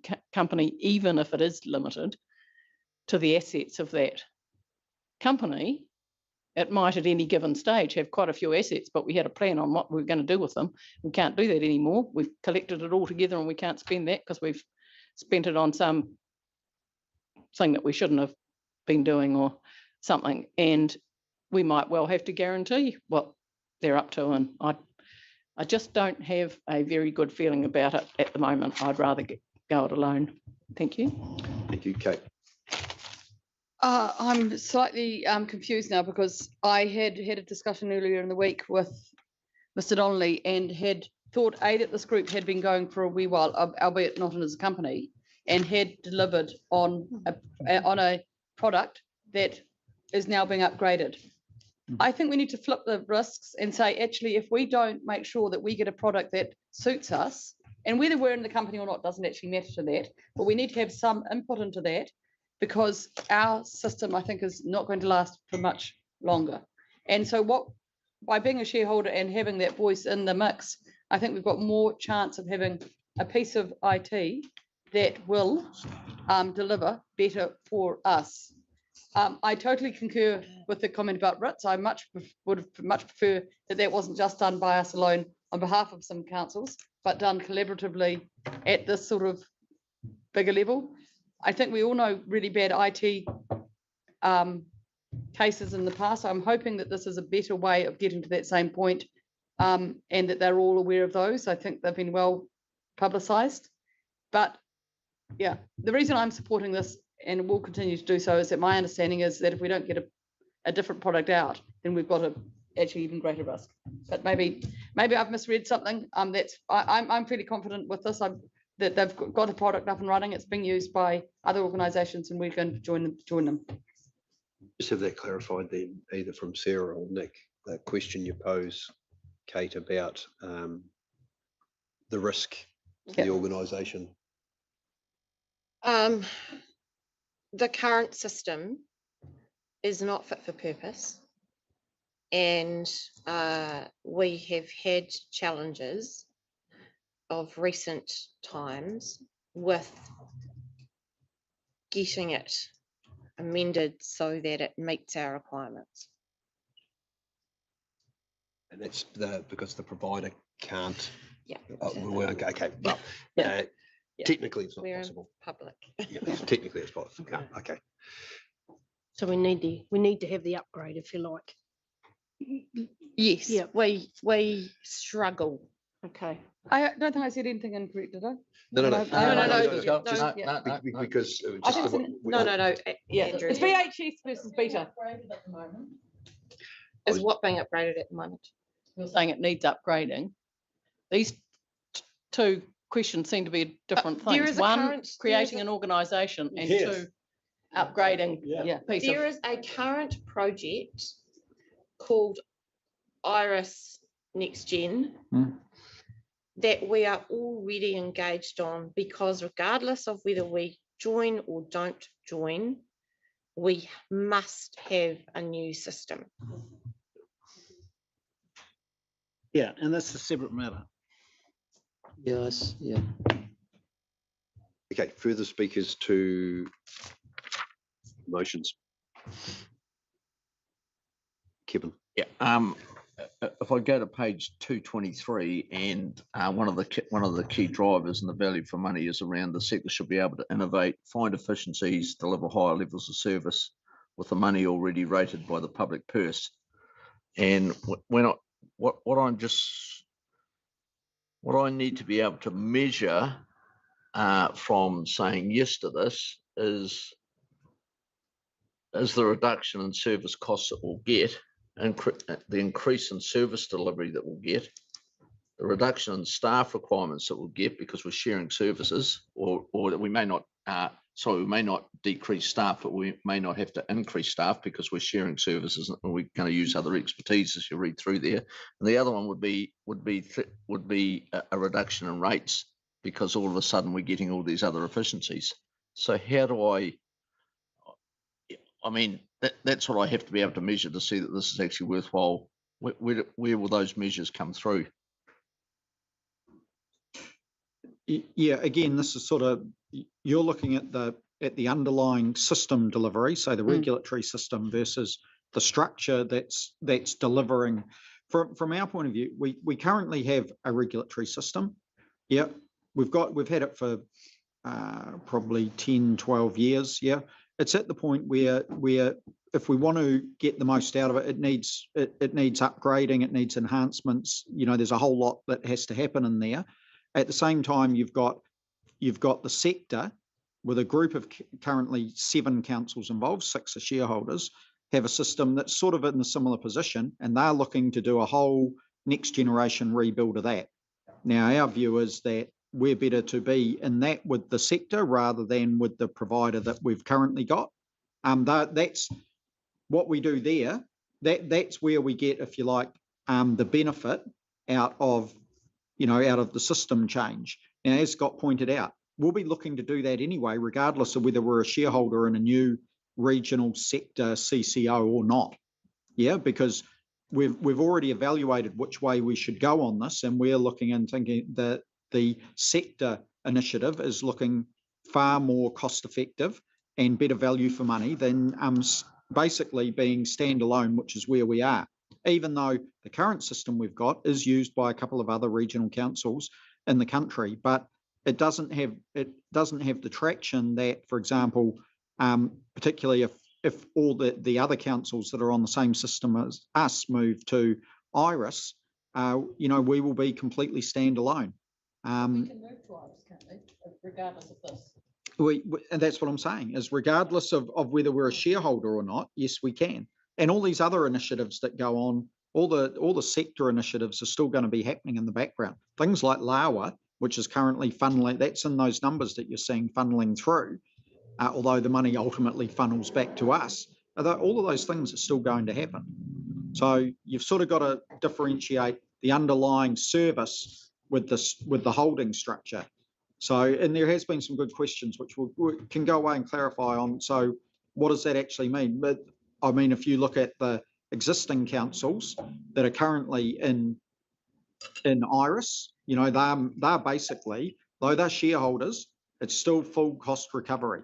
Yeah, so they're essentially buying the service from RSHL, and they happen to be the owners, but they're also the only customers, although one that isn't an owner is also a customer. But going back to your point, Kevin, don't kid yourself that there'll be a massive, like all of a sudden, this new system is going to be 1/10 of the cost. Either system is going to cost a lot of money, because these systems cost a lot of money to run. You would think that providers that are out there providing these systems all around the world would be able to do it quite cost efficiently. But you look at whether it's Microsoft or SAP or ticketing systems, you go and buy them from existing providers, and they are still incredibly expensive. So if you want to be able to have a system, yeah, there's a cost. Hopefully we can do it as efficiently and cost effectively as we can. We think that's going collaboratively with the regional sector. But believe me, not to the point where you're going to see, all of a sudden rates can, drop by half or anything to that magnitude. Couple of questions. Sorry, if you've been able to cite like a trust deed that they would be proposing that we would have to sign up to as a shareholder? No, this is very high level in principle. So this was an in principle decision. As council, and ideally we could go and the same way that we did for the LGFA, because if you're going to become a shareholder in a CCO, you've got to consult on it. So you could go out and consult in principle on that happening, and I don't think the public is sort of really going to be too worried. What they're more interested in is how efficiently can you deliver your consenting function.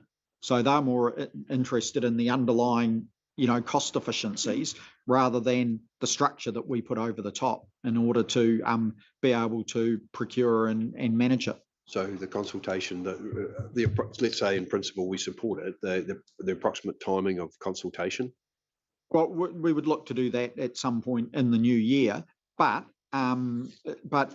before there'd be a whole lot of steps that would come back, because even if you went out and said to the public, are you okay? They said, yes, we've fulfilled the consultation. The final documentation might come back and you go, so here's what it means to be a shareholder. That would come back to council and you might look and go, we don't like that. We don't like the risk profile, what that might mean. And so you might say at that point, you still choose not to. It was really in principle, is this the direction that council is comfortable us progressing or not. I think that 2 and 3, probably give an inference that it's a decision fait accompli rather than an in principle. And maybe if. Do you want the mover to change the motion? Well, I'm just thinking that the way Nick has, described it, this is a high level in principle decision at this point in time, number of steps to go through yet. And at some of those points further down, some of those steps, we have an opportunity to either rethink, reconsider. Yeah, it was a bit the same as joining the LGFA, where you went through and consulted and everything was put in there. Basically, you could have made the decision not to join the LGFA right up to the day that you signed on the dotted line. Even though you've been through the process, you can then go, no, we're out. 2 words. So Kevin. Yeah. So in 2 and 3, after that explain, thanks, Nick. Really good. So are we saying endorses in principle the establishment and also endorses in principle the council becoming a shareholder?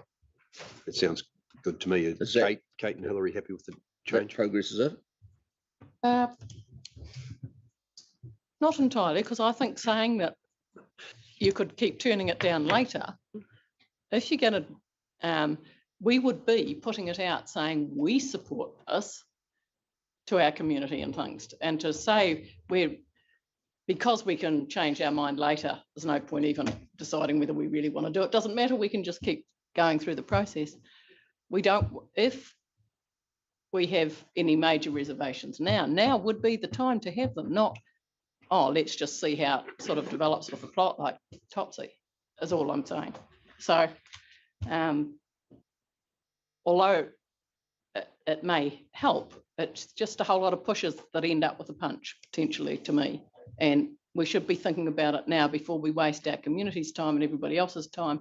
And next time, if we have any reasonable doubts and not get to the end of a process that by that stage we'll think, we've agreed to it all the way along, we should do it now. Now's the time to do all the major thinking about it, and we ought to put it on the table before we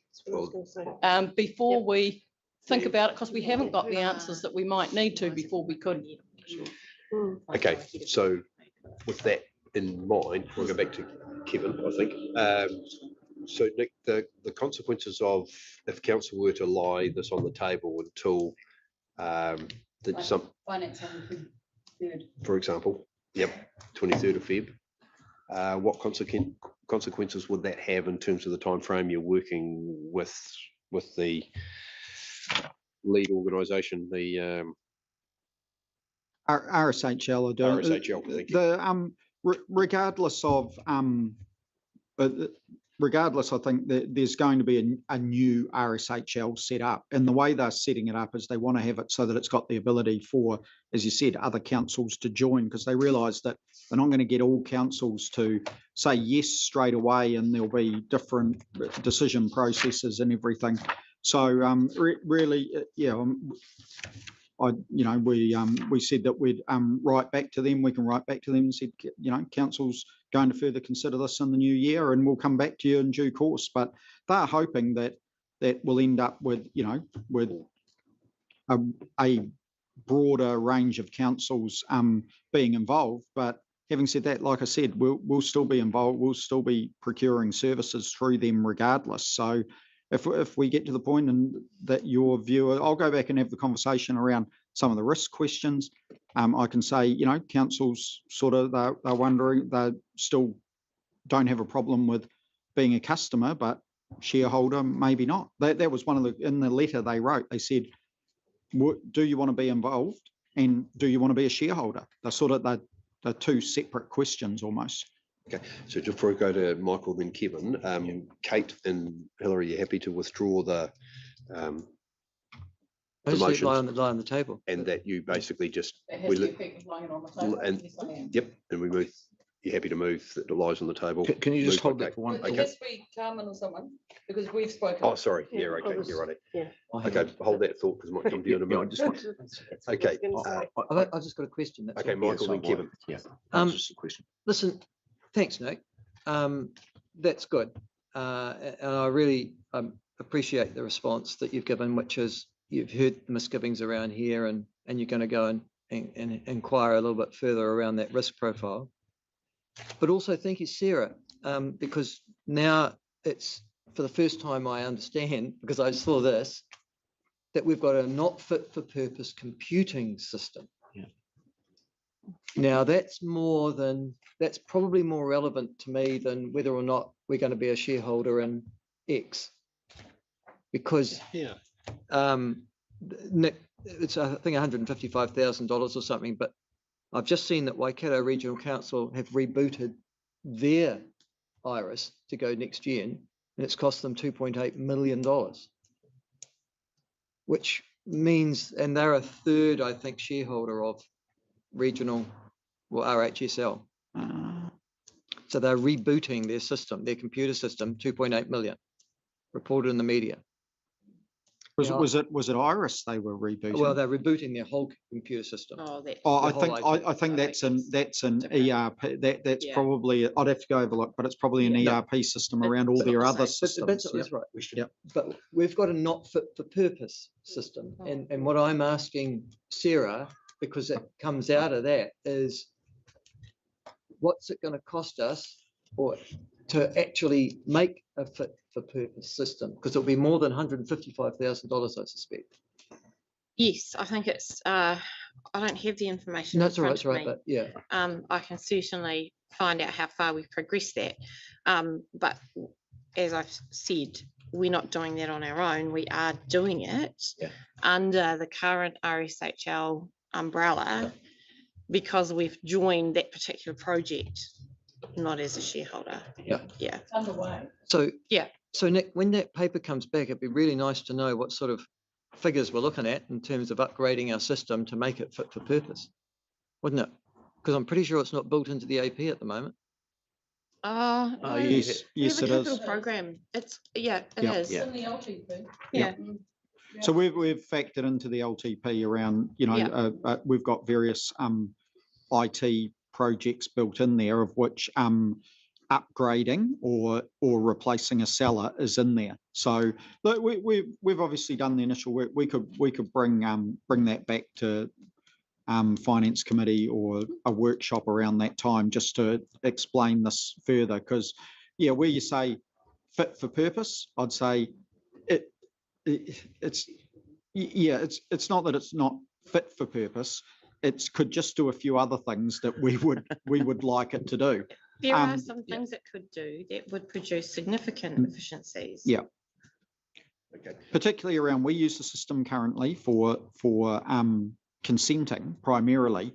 We're not leveraging off an integrated system that can do consenting and the compliance piece, if you like. So it's those sort of things that you go, well, to do that, what do we need to do? That means enhancing and upgrading. And then you get into the thing of, well, do we do that in the existing system or in a new system? Given. Just simply, so our current computer needs are being met by the position we have with this organisation at the moment. So, but if someone did only this particular system. Yes, correct. Yeah. So if someone that hasn't already talked decided to lay this on the table, that's not going to affect us getting that part corrected. Thank you. Just briefly, look, apologies for my conservative approach. The reason I'm conservative is because I don't know much about it. The reason I don't know much about it is because as long as I've been here, I haven't found this particular part of the organisation to be very transparent. And actually, there's been times over the years, not necessarily in the recent, but where it's just seemed to have gone into the, and there have been issues. I know there have been financial, and here we are. So, I ask Nick and Sarah, do you really want to be involved in this, or are you going to have a more transparent approach? Because if we're going to be shareholders, we need to understand a little bit better about what's happening. Fair comment. So, Carmen and Gary, Carmen, you happy to move that? Yes. Lays on the Yes, table. I'm more than happy. We've had a good discussion. It's almost got to the altar. Yeah, second by Gary, and basically that Nick will come back 23rd of February to pick up on some of the points around risks and costs and etc. The theme of the discussion. You happy with that, Nick? Okay, I'll put that motion. All those in favour, please say aye. Aye. Against, carried. Thank you very much, Nick. I think that's, yep. So we're moving on to 8, which is the recommendations of finance. Kevin, you happy to move that? Sorry, council I have adopts to find that page. the resolutions of Page 253. 24th November, moved by Hillary, And seconded it's by deputy, Kevin. I've seconded. But I recommend to you that this is a very good way of doing things, that if subcommittees I'll put the motion. have, can I not talk to Oh, the sorry, motion? you're speaking to that. Yes, she was. I'm Oh. speaking to it. Lord, it's I'm very, attempting to. it's very unusual to speak to these recommendations. am. Normally just go straight through. I thought it was a side conversation. Yeah, Apologies. no, I would like to say that this is the way I like to see things. If a subcommittee has not got the ability to make a decision for itself, sometimes it has and sometimes it hasn't. And if it hasn't, then its proper thing to do is to recommend something to the committee who has got the authority to make this decision. This is what is happening in this case, and as usually happens in finance minutes. So we are recommending that the council do this from the finance committee. And might I applaud the finance committee for following this procedure, because I think it's a very good procedure to follow. Are we missing out on something here? Yeah. Hang on. Yes. No What? further speakers. I can fill you in later on what the background. The motion, all those in favour, please say aye. Aye. Against, carried. Thank you. Moving on to item 9, Chairperson's report. It's got there's 3 attachments there. The only reason why I put that, or asked Janice to attach it, sorry, Di, beg your pardon, to attach the letter from the 6 mayors to DIA. It was just with a Lagoima request once the government had made the decision around 3 waters to make it mandatory. Received an email that they wanted any information with regarding that matter. So that's why it's there, but happy to take questions of the balance of the report. Kate. Oh, not yours, no. Oh, sorry. Happy to move. Moved. Brian, seconded. Carmen. Happy to. Chairperson's report be received. I'll put the motion. All those in favour, please say aye. Aye. Against, carried. Sarah's report. Question. 9.2. Before you butt into that, I just hope everyone has had a good look at that NOSLAM achievements. Yes, I have. Quite Exciting. after attending that meeting, the community engagement is the key to that. That's I know with the work with the Untitled Catchment Group as well, that's everyone is trying to get that, and that's a very good measure of how that happens. So apologies, carry on, Chair. Thank you. I'll move the chief No, executive's sorry, I report had a be question. received. Yep, we'll go to that. Yep. Sorry. Seconded by Michael Laws. Questions, queries? Sorry, questions. 2nd of December meeting with Kerry Young and Nicola Pinfold. Doesn't say which entity they are from now. Is that Kāinga Ora? Oh, my apologies. No, that's yeah, fine. Kāinga Ora. And similarly, when you Emma Crutchley, is that as part of Te Aki Miniatoto? She was wearing several hats. Oh, okay, that's fine. in that discussion. Yeah, no, well, yeah, that's absolutely fine. I'm interested, having seen the stuff in the public workshop yesterday about the scroll planes, and we're doing a lot of that, and I know they're doing heaps of works on the scroll planes. Are we joining those dots, and was that part of that discussion? No, the discussion was a higher level discussion than that. It was about how we together successfully engage communities. Great. She will know a lot about that. Thank you. That's fine. I'll ask that other question a different way about our working with them on the science field. Cool. Any other queries? Just one. The new office steering committee. Yes. That's exciting. When is there a sort of a formal report back or anything mechanism when there's something decided to come back to us? Yes, there will be. Chair Noon attended the steering committee. We are expecting to have, I guess, I'll probably use the wrong word, but a concept, early concept, early in the new year. At that time, we would bring that back. Oh, thank you. Also move. Yeah, moved and seconded. Oh. Yep. I'll put the motion. All those in favour, please say aye. Aye. Aye. Against. Carried. Thank you very much, everyone. That concludes the public section of the meeting. We now move back into. Thank you, dear. Everyone. We're not finished. I've got one quick item to do. Thank you, Kate. So I'll move that the council excludes the public from the following part of the proceedings Seconded. of the meeting, seconded by Michael. Any discussion? If not, I'll put the motion. All those in favour, please say